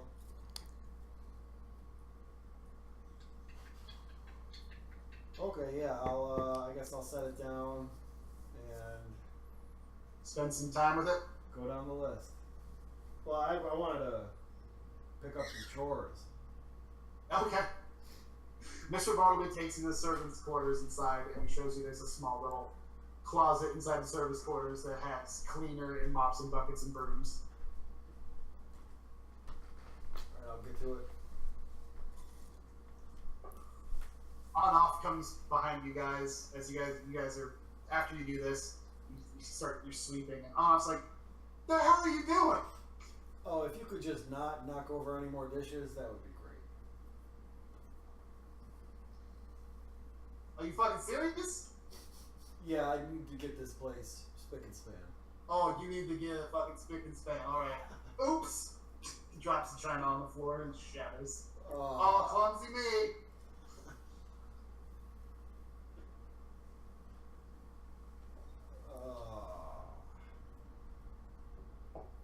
Let's go back to the other peeps. Ballstar and Terrence. I'm bored in this room. Go into the other room that we haven't checked out yet. The pantry? There's the really basic door next to the fancy door, right? Have we gone there yet? With the one light? No, you haven't gone to the basic door yet. Oh, there's only one door left in this place. Yeah. I'm gonna check that out. Okay. You go to the simple door, you kind of come out the ornate door and open that up. Dark hallway, whole bunch of pictures. Simple lanterns, kind of very dim light. It's wooden doors. You kind of take some steps in. It looks like the hallway curves to the south. There's two kind of larger rooms, each with double doors opening up on opposite sides of the hallway. First door I come across, I'm gonna open that one. Okay. They open inward. It looks like a decent sized bedroom. Enough for like a small table. It's got its own fireplace, and there's like not like a huge bed, but there's a large enough bed, just a small kind of simple guest room. All made up, nothing's disturbed. Nothing's disturbed now. Okay. I'm gonna go on to the next room, the one adjacent to it, or across Okay. them. You turn around, you open up the doors.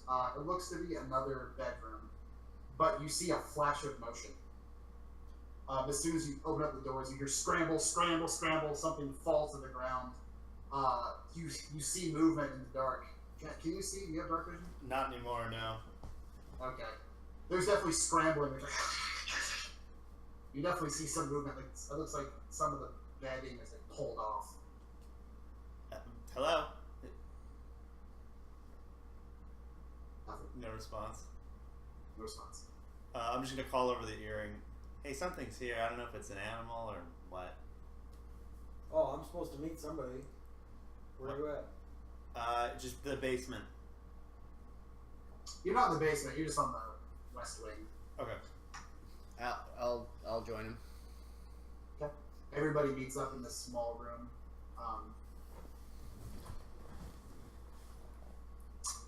Yeah. Everybody, are you inside the room or are you just outside? I was just outside the room, in the hallway See the still. doors open? Yeah. Is it continuing to make noise, or was it just like a brief noise and then silence? There's a brief like flash of motion, and then nothing. You can roll a perception check if you want. Yeah. Try to listen.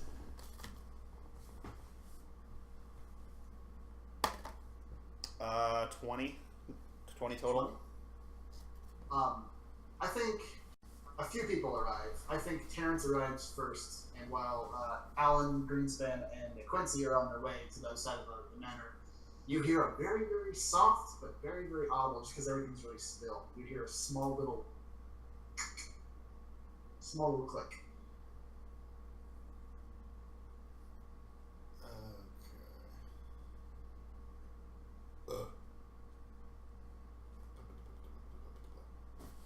I don't have any way of fucking seeing in here.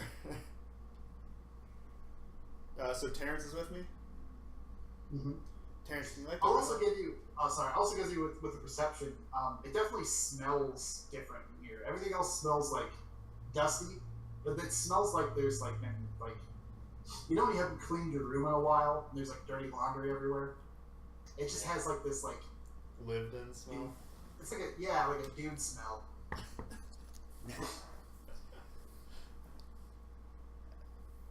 Alright. Just peering through the doorway. Do I see anything? With the dark vision, you see a messy room. There's no candles or anything lit. There's no light in here. It looks like there is a large bed. The bed is all the bedding's kind of on the floor. All the pillows are kind of on the floor. There's like one pillow in the center of the bedroom. It looks like some of the doors are opened. Any like the table where there would be like stuff set on top of the table as like setting, like a simple plate somebody would eat. Those are kind of knocked down to the ground. Most of it is like there's still like a bowl on top that's just kind of sitting helter skelter. Looks like there's a like, kind of wet spoon that's set against the bowl. It's been knocked out. As you look around, you don't really see anything else. I'm thinking there's got to be like a trap door or something. Any windows or anything? Any other exits? There's no windows. Do you go in and start feeling around? If I don't get a response, yeah, I'm gonna start looking for a trap door. Do I see Okay. Do I see a light, like a candle or anything in there that I could light? Yeah, there's a candle. All right, I'm gonna light the room up. Just do a wizard thing. Yep. Okay. All the candles burst into flame. The light definitely brings some other stuff. It looks like there's some, like I said, maybe there's paintings on the walls at one point. They've all been kind of knocked down. It looks like they've almost been like punched through, or like kind of ripped off their frames. They're kind of laying in tatters.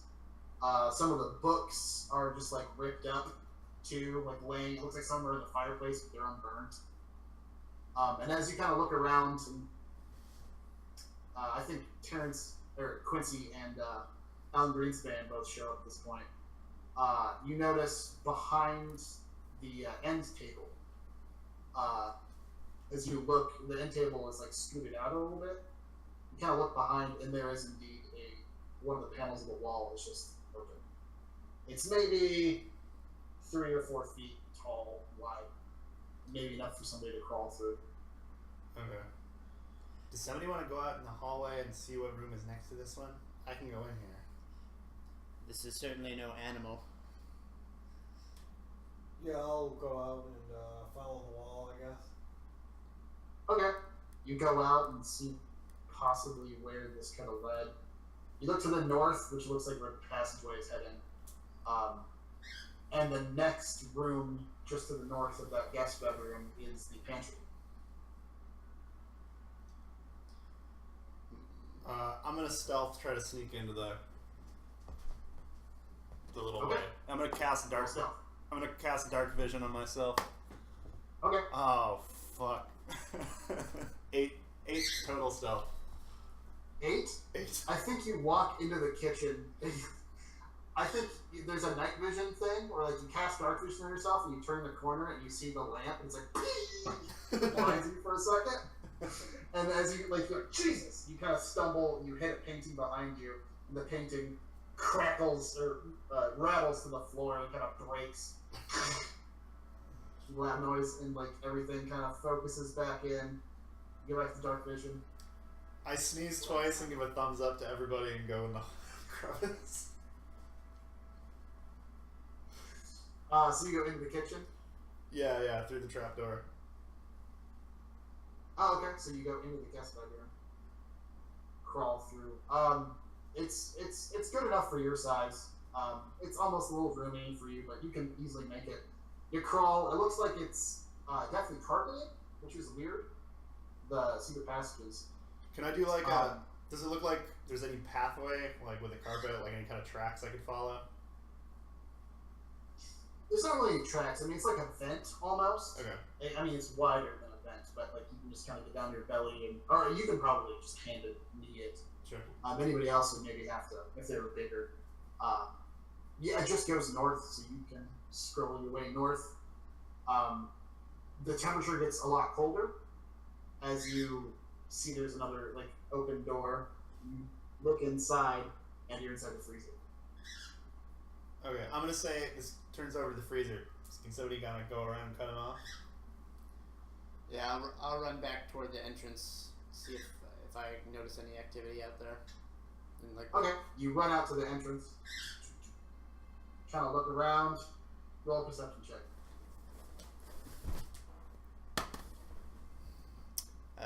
25.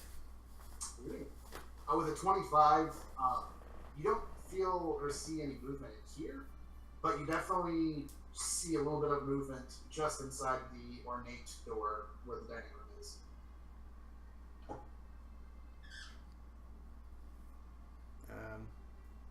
Okay. I think he's headed in toward the dining room. I'm going to pursue him. Yeah, I'm still in pursuit too via the Okay. freezer. What about you two? Are there any other? It's just going to be a Scooby-Doo Are chase. there any other exits to the through room? the doors? Which room? The guest bedroom? Yeah. There's just the entrance you came in and the little trap door. Okay. Can I tell what like compass direction this room is in the building? Say what now? Like, can I tell what side of the building this thing is on? This room? Yeah, this room is on the most southwestern side of the map. Okay. And the original entrance that we came in from was on the south side? Yes, Okay. where that big kind of circle opening is. Yeah. Okay. I am going to run to the outside and try to like circle around to the outside of the building to see if this person's trying to escape. Okay. You run out the front door, chugging and chugging. Roll a perception check. Natural 1. I think you're a little winded. Just like up against the house, like.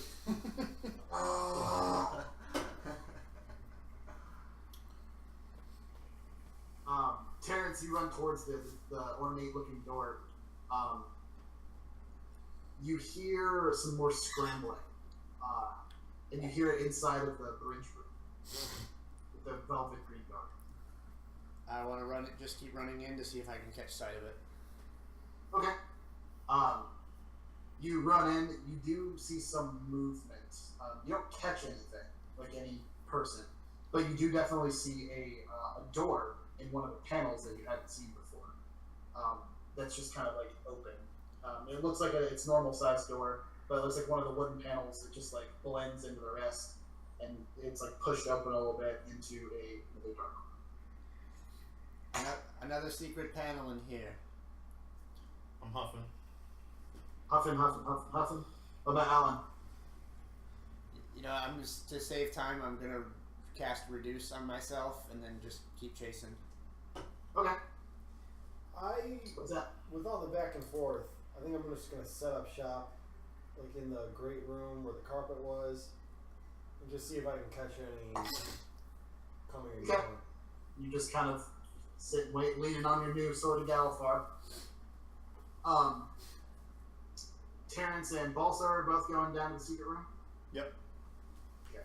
You guys kind of burst through the bridge room.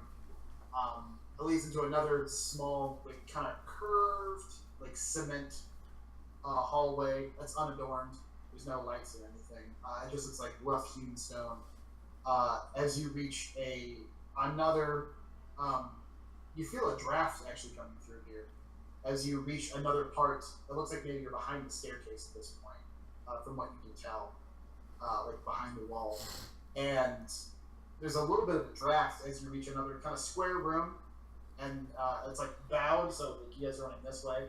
There's a square room here, and it looks like there's another hallway that runs circularly this way. But this little room right here has this two-pronged spiral staircase that just goes down, and you can feel a draft coming up from the bottom. So it's like a secret staircase below the other staircase? Is that what you're saying? Okay. And we'll tell everyone that the passage leads to a staircase down.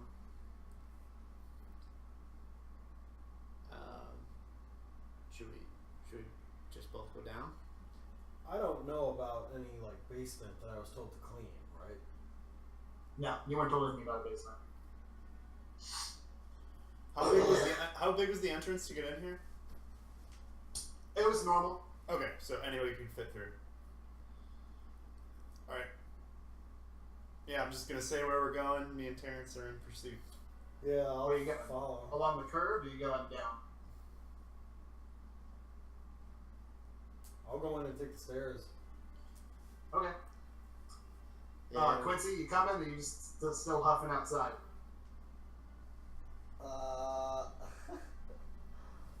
I guess I'll stay outside and just kind of make sure that Okay. everything's You get around outside, you just out of breath. You make your way up to like the stairs that lead up into the room, and you just kind of look at it and just just like way too out of breath than you should be. You fought and jumped and like did like these long fights, and for some reason these stairs are just killing you today. Okay, you three go down the stairs. It's a double-sided spiral, like helix staircase almost. As it goes down, you can see a little bit of light at the very bottom. The spiral staircase, as you kind of make it past the ceiling, it opens up into like a natural cavern almost. You can smell like cold stone and like running water almost. As it goes down, it's just this big natural cave. It's got like stalactites kind of hanging off. There's a small bit of like bats you can hear. I realize I'm just describing the bat cave. But anyway, as you rush down, you see a few more lights. It's just kind of like a circular cavern beneath. Mostly natural stone, but there's a certain part of it that has a lit, and there's like a rug that's kind of laid out. And there's some chairs around a table, it looks like, and there's just like this little candelabra with like an ever-burning lantern on top of it. It's just kind of slowly glowing a little bit. There are just all these modeled kind of after the lantern that you saw on the display. there's all of these lanterns kind of hanging from the ceiling all around that table, with the 5 candles, the 1 golden one in the middle, and then the 4 pillars around it. All around there too, there's a few more like lockers. It almost looks like along some of the walls. There's a large pool of water that's down there. It looks like there is another kind of desk that's kind of hiding in the shadows of the large round table with chairs around it. And there, up against one of the walls, you can see a person who's kind of huddled up in the dark. There's really nowhere to run down here, it seems like. But he's kind of huddled between like 2 lockers, and you just kind of see the glint of his like teeth and his eyes off the ever-glowing lantern that's down there. And it just looks like a human. It's a guy not wearing a shirt. Looks very pale. He's just wearing kind of like boxers, it looks like, just like drawn, like kind of shorter shorts. He's got bare feet. He's got like kind of reddish hair. It's kind of curling around, overgrown. He's got kind of a weird, like bad, scraggly beard, but he's young. He looks like maybe early 20s. And he's just sitting there in the corner, like looking up at the staircase, eyes wide, in panic. Hello there. I'm the new head butler. No response.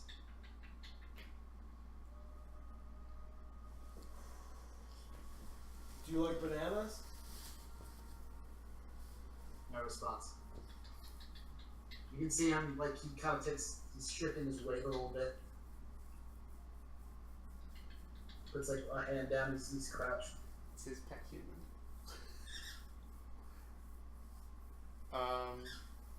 I'm just gonna tell Quincy real quick that we got him. He's down in the basement. I'm gonna approach very carefully and slowly, and just say like, I don't mean to frighten you. We didn't know anyone else is in here. We came here looking for our friends, and there's nobody here to be found. And as soon as I get within 30 feet, I'm gonna cast Charm Person on him. Okay. You take 2 steps, and he hisses at you. He...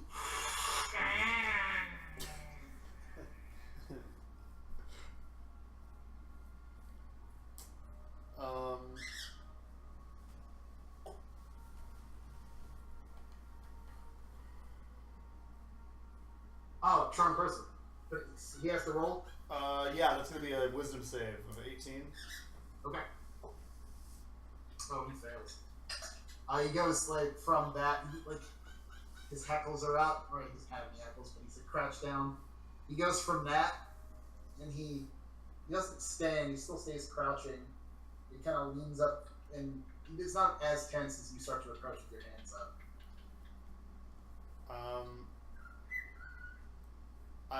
Terrence, can you throw me the tuna can? Yeah, I toss him the tuna can. I grab it, I just very slowly approach. I put it like 10 feet in front of him, and I just back off like 5 or 10 feet. Okay. He gets up and kind of like weirdly on all fours, like, you know, it looks weird when humans do it. On all fours, he just kind of walks up like ape-like almost and sniffs your hand, or sniffs in your direction, sniffs the tuna can, kind of like noses it a little bit, picks it up, and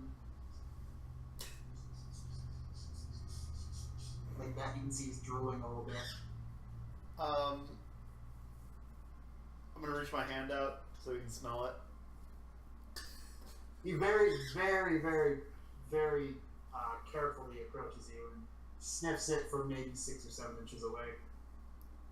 I move very slowly, and I just start tapping his butt. Okay. See if He does the cat thing where he... Yeah. Guys, I think this might be like the real Bartleby body. I don't know. It's just a hunch. I mean, he's a cat man, right? Cat, right? Can anyone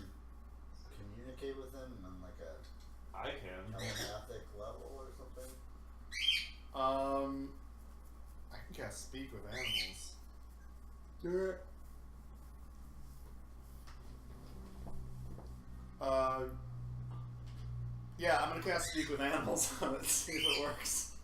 Okay. Um, You kind of cast it. You start kind of patting his butt. and You feel just a little weird about I'm gonna say, hey, where's your family, big guy?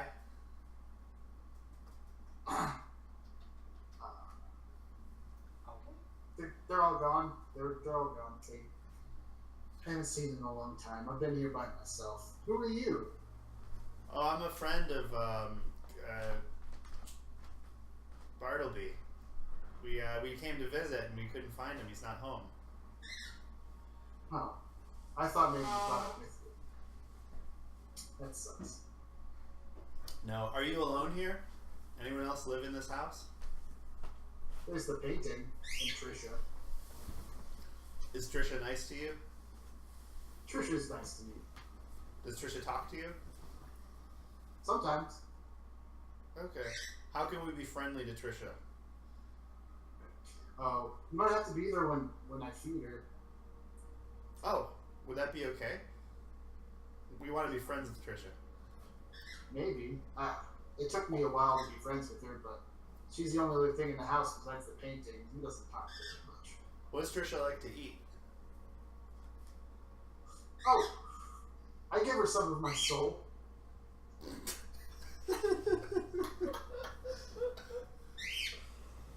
Just a little bit. I think it grows back. I don't know. How often do you feed Trisha? Once, twice a week.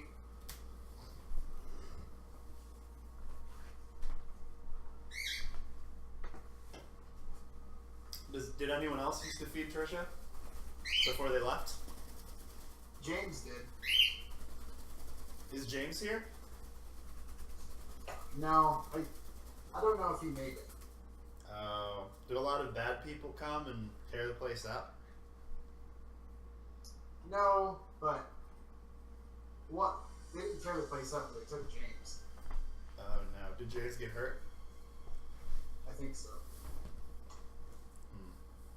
Do you remember what they looked like? Silver? Shiny? Not so.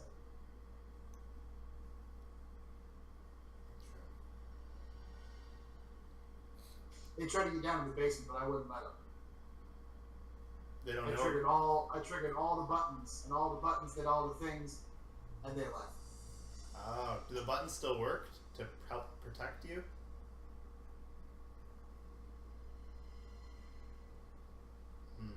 We're supposed to clean the house. The painting asked us to clean. Is it safe to go in the arboretum where the trees are and the animals? Maybe. You'd have to watch out for the big walking mouths. Big walking mouths. Yeah. Stay away. Okay. Can you help us not push buttons so we can get around to clean the house? Nods his head. He kind of sticks around you. He looks very weird he looks a little scared of the other two down in the basement. But My friends are scary but nice. We're just gonna clean the house. okay. Where are you gonna start?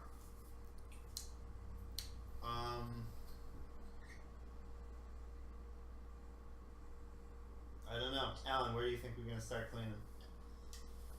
Dining room. Dining room it is. Okay. He goes ahead of you up the stairs. He takes a wide berth around you two going up the spiral staircase, but he's just like on all fours up the stairs. With a strange, weird, like, air of grace, but still just weird. Quincy, you're up top, and you hear a and like wet slapping of bare feet on stone. As you come into the front room, you see this man in boxer shorts on all fours. He stops and looks at you with wide eyes. He's a friend. Scary friend, but Yeah. nice. He goes into an arch.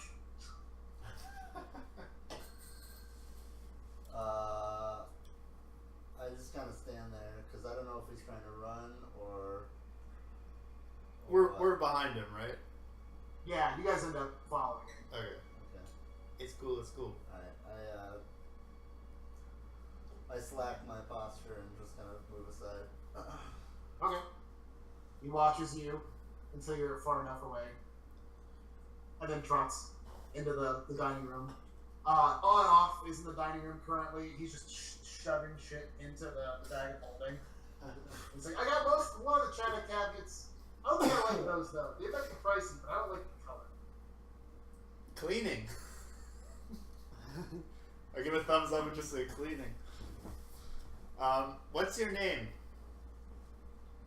Do you remember? What was the name that I said? Gizzit? Something like that. Sounds right. Gizzit? Everybody called me Gizzit. James called me Gizzit.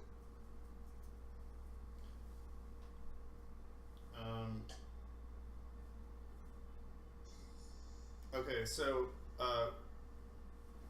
there's the staircase that leads upstairs, and there's a room upstairs to the east and to the west. Mm-hmm. Okay. I'm just gonna ask him which way are Boreum, or which way are the trees and animals? East. To the East. right. Okay.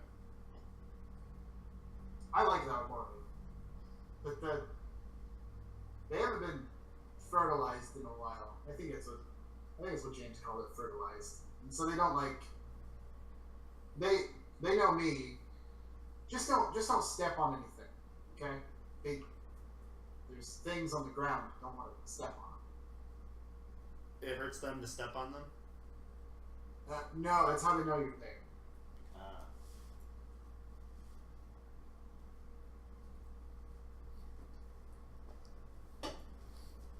Okay. So there's a teleportation circle in this building? We don't know that? We're trying to look for the codes? Yeah, codes. Terrence, can Terrence search the desk area in the basement? Or Yeah, sure. It's like there's like a small like meeting table with like it's kind of decorative, all of like the lanterns hanging from the ceiling and the globe in the center. It doesn't look like an eating table. It's like a table that has like round and there's chairs all around it. It's like kind of like a big gothic looking fireplace, kind of giving light. No heat, just light. Looks like it's just an illusion. There is a desk next to that. And there's kind of a wall of like lockers and like file cabinets. And then there's like a pool of water. It looks like it's a small cavern. It's not huge, but this is money zone here. I think so. Terrence is gonna really start rifling through everything. He's looking for, okay. especially looking for the teleportation circle material. Sure. Roll an investigation check. Natural 20. Oh, nice. You're going through and you decide maybe you're going to go through the desk first and you're like, I think I'm going to check the lockers. You go up some of the lockers, you just pick a random one in the middle. It's like there's like 4 large ones and there's like a file cabinets and such. You go up and check one of the lockers and it's locked. Shit. You just kind of take a step back and look over it, and you kind of look up, and you see that there's a key just sitting right on the very, very top, glinting in the firelight. You go, oh, sweet. There's the key. One of the lockers, put it in, open it up. On the inside, it looks, there's almost a pop when you open the locker. The locker is lined with some sort of like cloth material that giving off a little bit of like its own little light. It's like you open the locker and like a silent spell like just kind of like opens up. It's not like a trap. It's like the inside of this locker is like made to silence. So you open it up and you're like, oh, I can't. Bonk. Bonk. As you look inside after kind of getting rid of that is the weird pressure change. Inside of the locker is a sword. like hung up. It looks like it's like kind of chained a little bit, like hanging. It is a black, jagged-looking sword, long sword with kind of just one spike coming off one of the hilts. As you look at the black glass of the blade, you can see stars in it almost. Oh man. Have I had this sword before? We found it in the mountain, I think. Yeah, this is Black Razor. Oh god. That evil ass sword. Who had it? I can't. Klesna, didn't he? No, I think I might have found it. I had Whelm. I didn't touch that thing. I think Alan might have touched it. Messed it up. I think you touched it and you're like, oh no, fuck this sword. And you just put it Yeah. away. Yeah, we didn't use it. Okay. So how did it get here then? We recovered it for the Dark Lanterns. Oh, and he stashed it. This is where it's been locked up. So presumably Lucan's sword could be here. Whelm could be here. Oh, that's who I wanted to contact. Or try to contact was Lucan. You find Black Razor. Oh shit! You reach out and kind of look at the sword, and you kind of remember. You're like, ooh, Don't touch. sword's kind of an asshole. Maybe not. Maybe we'll get back to you. Yeah. You go up, you try to key on the other lockers, and it doesn't quite fit. So you gotta shrug and go to stuff that you don't have to unlock. You go through the desk, some of the file cabinets. You find a Rolodex of names, all in alphabetical order, and you can see there are code names and then a short bio of the agent. You get a Rolodex of Dark Lantern agents. Oh, Shit. Yeah. I look for myself. You find yourself Terrence Trotterbottom. You look up, it's got a small little blurb about you. It says, medium powerful wizard, has decent friends, kind of a prick, Alright, well I'm but trustworthy. definitely putting that in my pocket. Okay.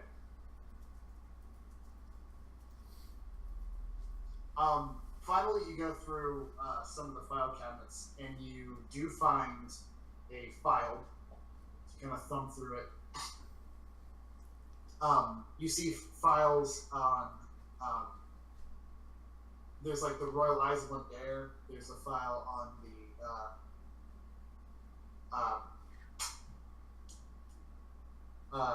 the Emerald Claw. There's a file on the just all of these different like agencies around and their intelligence of what they've been up to.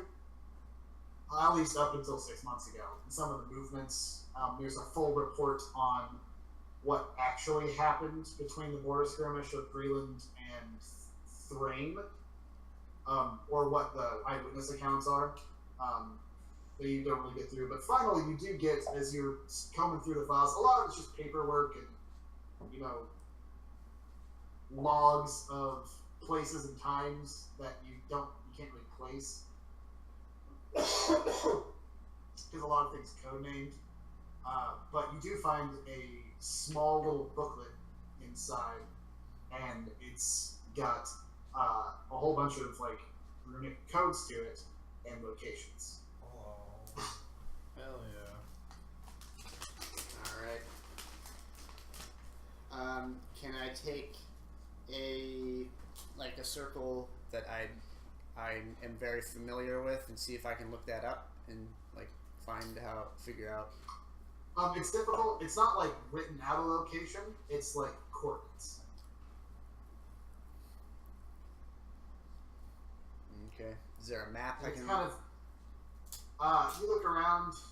There's a map in here, and as you kind of like do a little bit of math and try to figure out the coordinates, it's like the coordinates are a little coded.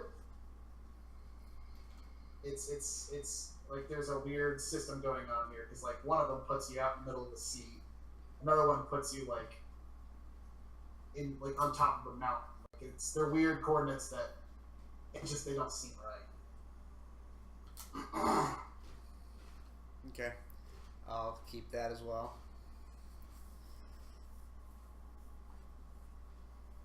How about everybody else? I'm like sweeping and trying to keep up with friggin' on off. I think you're in the middle of sweeping, just trying to like dust everything when you get a little boom feeling to you. And you can tell you're attuned to the Sword of Galifar. So I can only have 3 attunements, yeah? I guess I'll overwrite the Knuckles, Titanstone Knuckles. Okay, you're gonna keep Leonard? Yeah, for now. Okay. You attune to it, and you pick it back up, and you think like, oh god, this thing's so fucking unwieldy and heavy. And in the middle of picking it, you feel it get lighter and lighter. Oh! Kind of look at the shape, and it kind of like resets itself to kind of you a little bit. Something more along that you're more comfortable with. You're like you feel you're like, okay, that's weird. Maybe you can go bigger. You think about getting bigger, and it elongates and gets huge, almost instantly. It takes a minute. Essentially, this is a +2 greatsword that has the morph ability. It can morph into any other weapon. Holy shit. What is Leonard just a +1 sword? Yeah. +1 great sword, but it gives him plus. But it gives him like a +5 to initiative. That was the cool part. Yeah. That's why his initiative rolls are so high. Ballstar's forgotten. Quick. Ballstar's forgotten why we're here, and I'm just like chasing a string with Catman.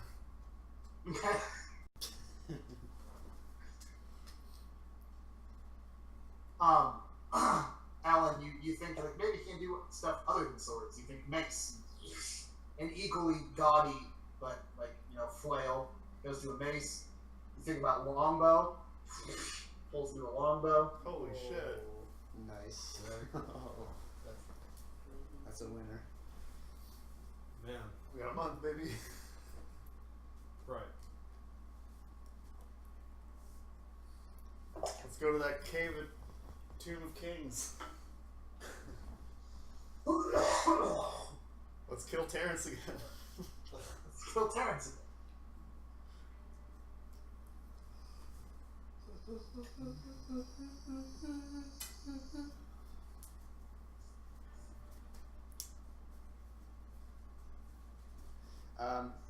So I'm gonna radio everybody and tell them that,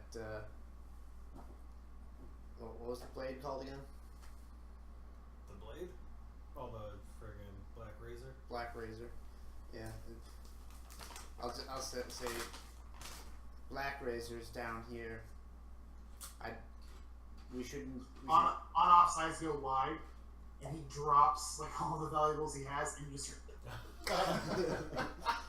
We should take extreme caution. I think we need to take it, but we need to be very cautious not to interact with it. Wait, if they couldn't find it here, why don't we just leave it? Someone would find it. Yeah, I mean, it's been months. Can I turn Galfor into like one of those long butlers that movie theater people clean with?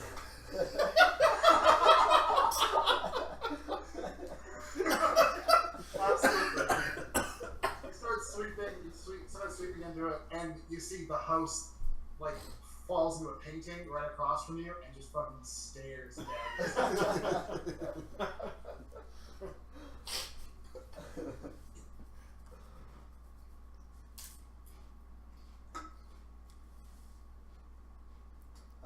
I just hold out the bag of holding and say, you could mage hand it into the bag if you want. I don't know.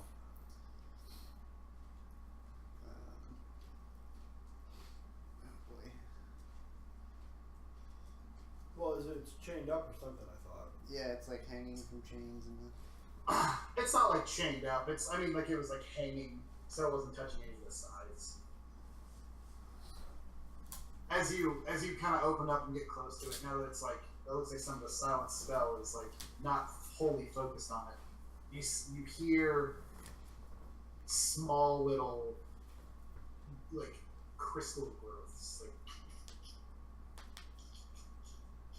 as you notice, just like it looks like the hilt is like maybe growing on the other side now, very very slowly.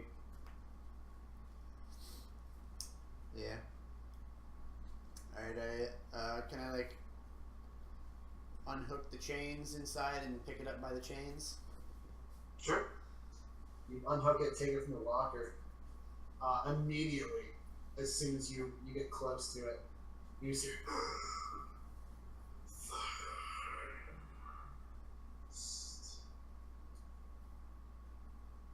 I don't waste any time. That goes in the bag. Okay. I think once you step away from the locker, I need you to roll a Constitution saving throw.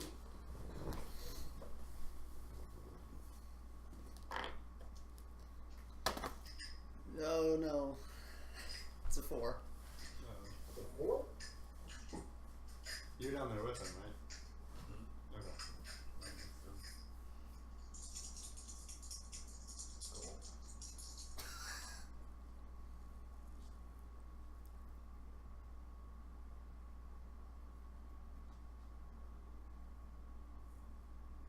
I need you to take 43 necrotic damage.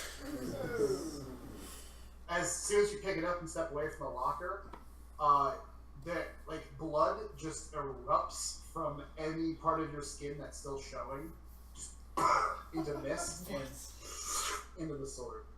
You just you drop the sword, it clangs to the ground, you fall to your knees, like your skin done tight, like you've been decomposing, skin just stretched, your lips pull back, and you're just crippled and weakened. All the blood goes straight into the sword, and the sword just like, you can hear that cracking crystal sound as it gets just a little bit bigger. Do I have silence? And the stars get brighter in the blade. I You hear in your mind a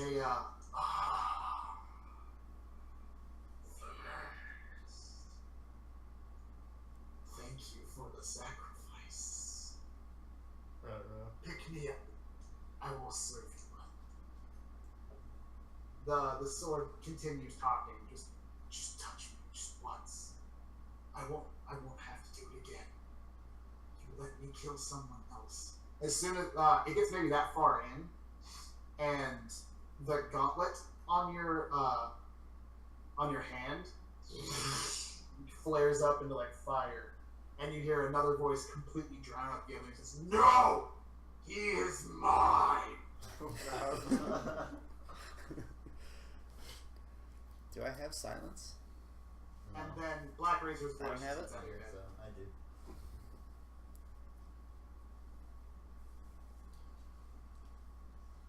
I don't think it'll do anything. Can you just get an unseen servant to put in the bag? How much does Black Razor weigh? It's fucking heavy. Yeah, it's probably too heavy for that. I'd say like 20, 25 pounds. Quincy's just eating jerky watching all this. I'm not touching it. Can I just try to like take the bag of holding and just kind of like without touching it, just kind of Scoop it up. Get Do you my- want to try that? Sure. Okay. You have the bag of holding up. You kind of assume a squat position. And you just kind of try to edge just the tip, edge it in. I need you to roll a Constitution save. Oh damn it!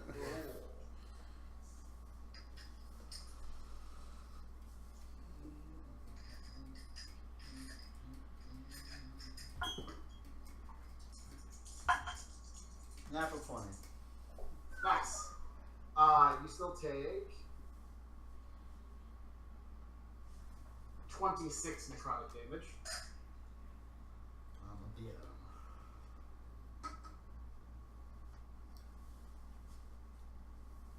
Did it get in the bag? I think you got halfway in and then just like, oh, blood! My blood's out of my body! But with the natural, with the high roll, I think you do manage to get short in. You kind of like fall to one knee as your like skin's got all pallid and gray.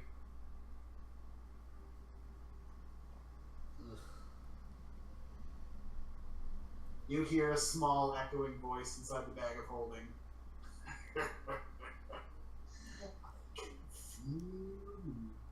Huh. We're bonded. Just pick me up. That's all you have to do. What is it that? What great forces you save the world from? This Warforged? Is that what it is? Cut through my butter.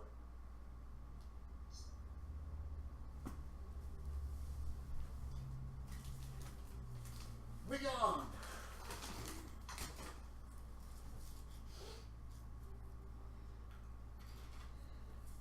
So it's still talking to him even though it's in the bag? Like when you're really close to the bag, you can kind of feel its presence a little bit. But okay.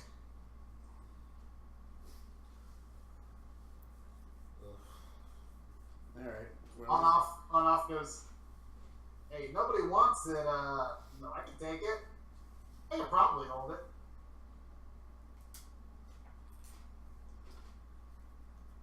Maybe later. What if we sell it? I mean, it's gotta be worth something, right? That asshole volcano had it. These assholes wanted it. We'd sell it to somebody. It might be worth something. I guess last resort, he holds up the bag of devouring. I think she's getting kind of hungry.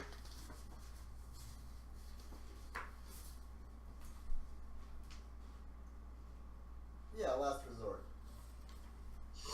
Nah, fine. It's a +3 greatsword. Yeah.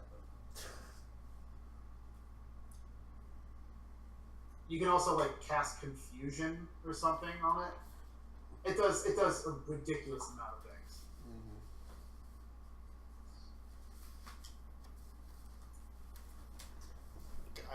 Guys, are we going upstairs? What do we want to do? Is there anything else we got to find Bartleby's office? Well, we found the locations. Oh, awesome. So we're good, right? Should we get the hell out of here? Well, I found a codex, but I don't know exactly how to interpret it. I will be here the rest of the night. Codex? What are you talking about? There's encoding. It's encrypted. Is it like the tuna numbers? Possibly. It's not easily readable. Oh. Okay. There may be a key for it somewhere, or it may just require some analysis. I don't know. Van Zandt had a big map, didn't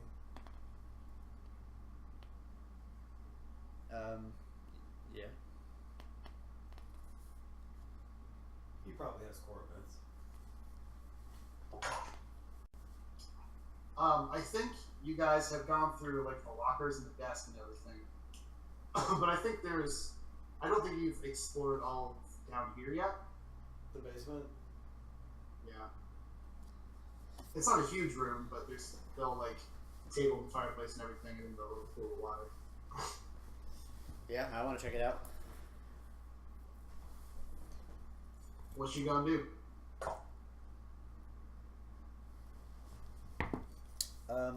I'll take a look at the pool of water. Okay. How so? Just examine it, and then I'll do an Arcana check. I'm kind of standing above the pool of water. There's kind of a natural stream that's coming through it. It looks like some of the pipes are being piped up into into the house itself, kind of sucking some of it up, so it doesn't just overfill. But as you get close to the water, this is crystal clear, cold, beautiful water. It's only maybe like 4 to 6 inches deep. The very gentle slope at the very, very bottom. But what you notice as you get close to it is that all around the sides of the pool, there's tiny little glyphs.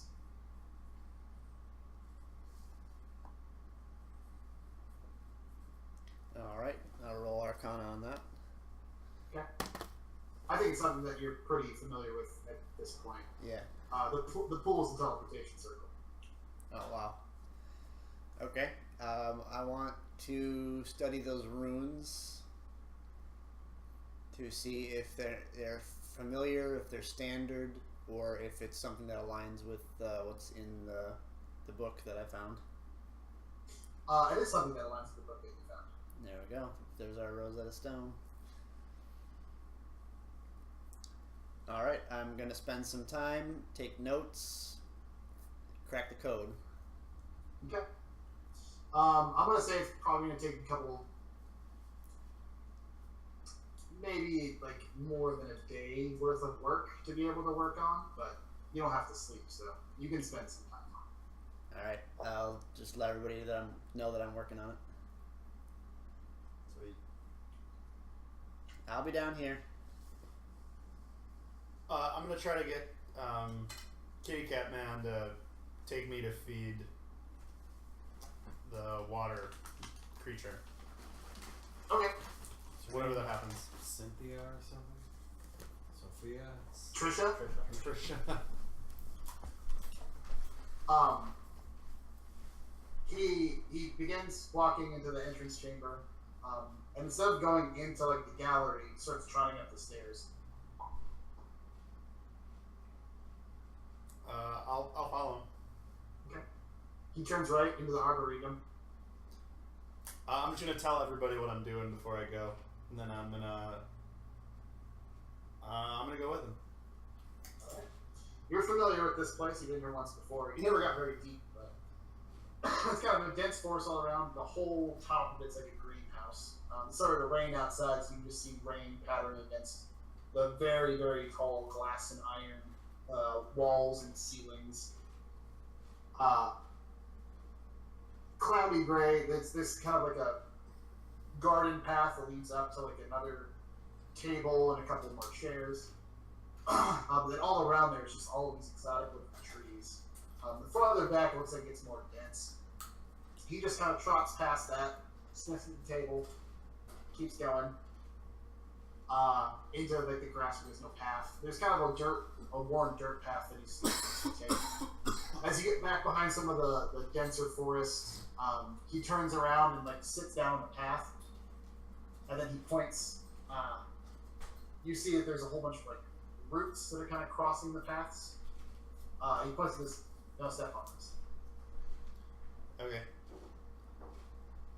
And he very like awkwardly on all fours. Yes, you're right. You managed to follow it too. But you notice as you're going by, there's like these large, almost like artichoke-like flowers, maybe like 4 feet tall. Just like these tightly wound bulbs. And as you kind of get past it, one of them unfurls just a little bit, like a flower. And all of like the petals that wrap it up into like a tight cone kind of begin to unwrap a little bit. And all of those like petals that would be like with a flower kind of inflame a little bit and all become eyes. Jeez. With these gushy little eyes, and in the very, very center there's just this fucking maw. And out of its mouth, you can just see just dribbling black slime and just like this green gray smoke. Woof. You get past, you're very, very careful not to hit any of them. It just kind of unfurls and goes back. Oof. You go back a little bit further. There's a small set of ponds. Like there's like a little like Japanese bridge. It's got some lanterns on it, and there's like a pond like over here that's elevated, or I guess up north, elevated, and it kind of small waterfall pond that goes in the other pond. And he goes through the middle of the bridge and kind of like hops up. He doesn't hop up, just leans over it because Trisha's down there.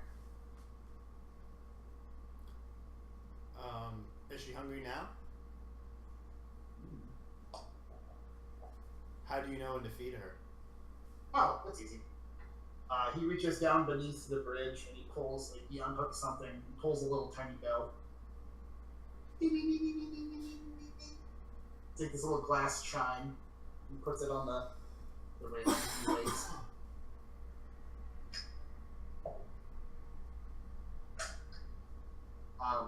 He shows, he goes, I guess she's not hungry. Usually she'll come up. Sometimes she talks.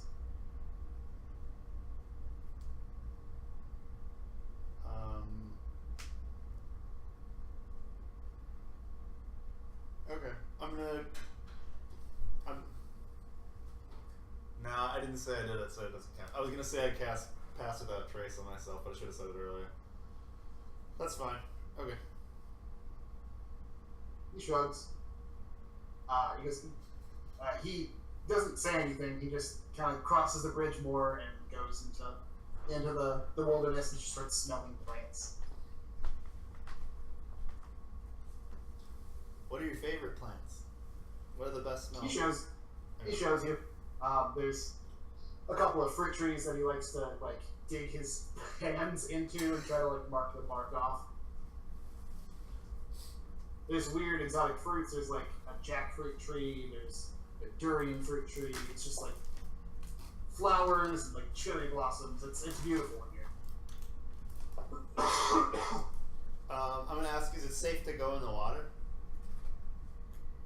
He shrugs. I don't swim.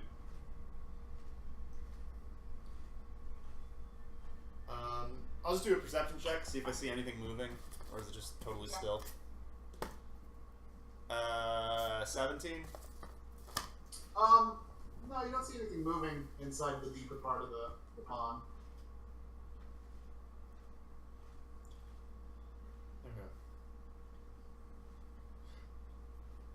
Okay.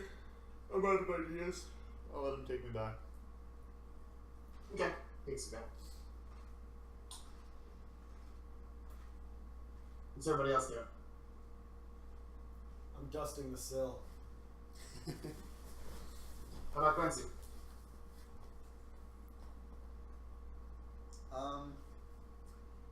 We haven't really gone upstairs yet, have we? I'm up in Newbury. You haven't been on the upper left yet. Okay. Guess I'll head over that way. Okay. I'll tell you nothing just for the sake of time. It's just stairs, and it's like there's a large library. There is a lounge area, and there's the master bedroom. Okay. I'll search the bedroom. Okay. The bedroom's a huge 4-poster bed. It looks like there's a couple of large wardrobes. As you kind of peek into the wardrobes, looks like they're all empty. The bed is well made, but it's covered in camphor, old camphor. This has another beautiful view. And it's got a door that leads into the library that is an extension of the dining room. That just has this wonderful view of looking upwards to all the city's towers. The library is a lot better stocked than that small meeting area. It's one of those libraries that has like curved bookcases and like those wheeling ladders. Ooh. There's even a small second story, like of shorter bookcases, but just enough for someone to kind of walk and shimmy along. I'll just start looking through some of the books, seeing if Are you there's looking for anything in particular? I'm just trying to discern if there's any kind of pattern, or if the book collection is any particular topics or anything. There's a wide range of topics, but they're all very eclectic, I think. Very specific. It's like the effect of dragon turtles in the storm sea from 1846 to, they're all like very scholarly articles, essays, and books that are written. Okay. Yeah, they're very specific, I think. I think as you're going through the library, Quincy, you get a sending spell from. Well, you just get a sending spell. It says, "Hey Quincy, it's your boy Cecil. I set up a meeting with that other group. If that's who you want to talk to, you got to meet in Smoky Towers at Mizano Rupert's. You can reply to this message." What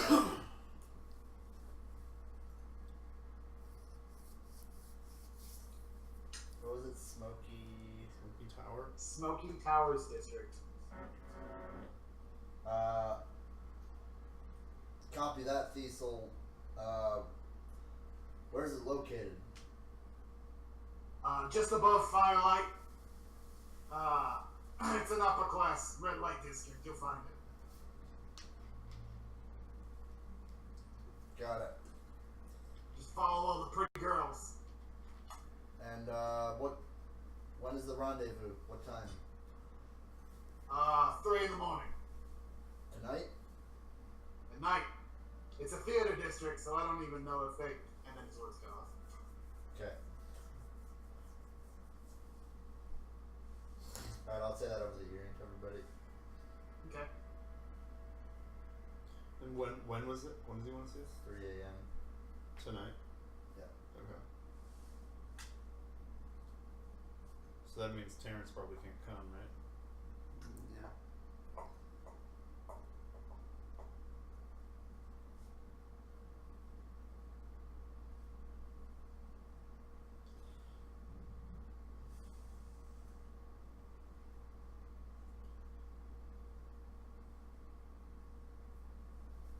So what y'all want to do? I'll go to the meetup eventually. Okay. What do you want to do? I mean, it's like afternoon. It's like noon-ish right now. Right. I don't think I have anything pressing I need to do.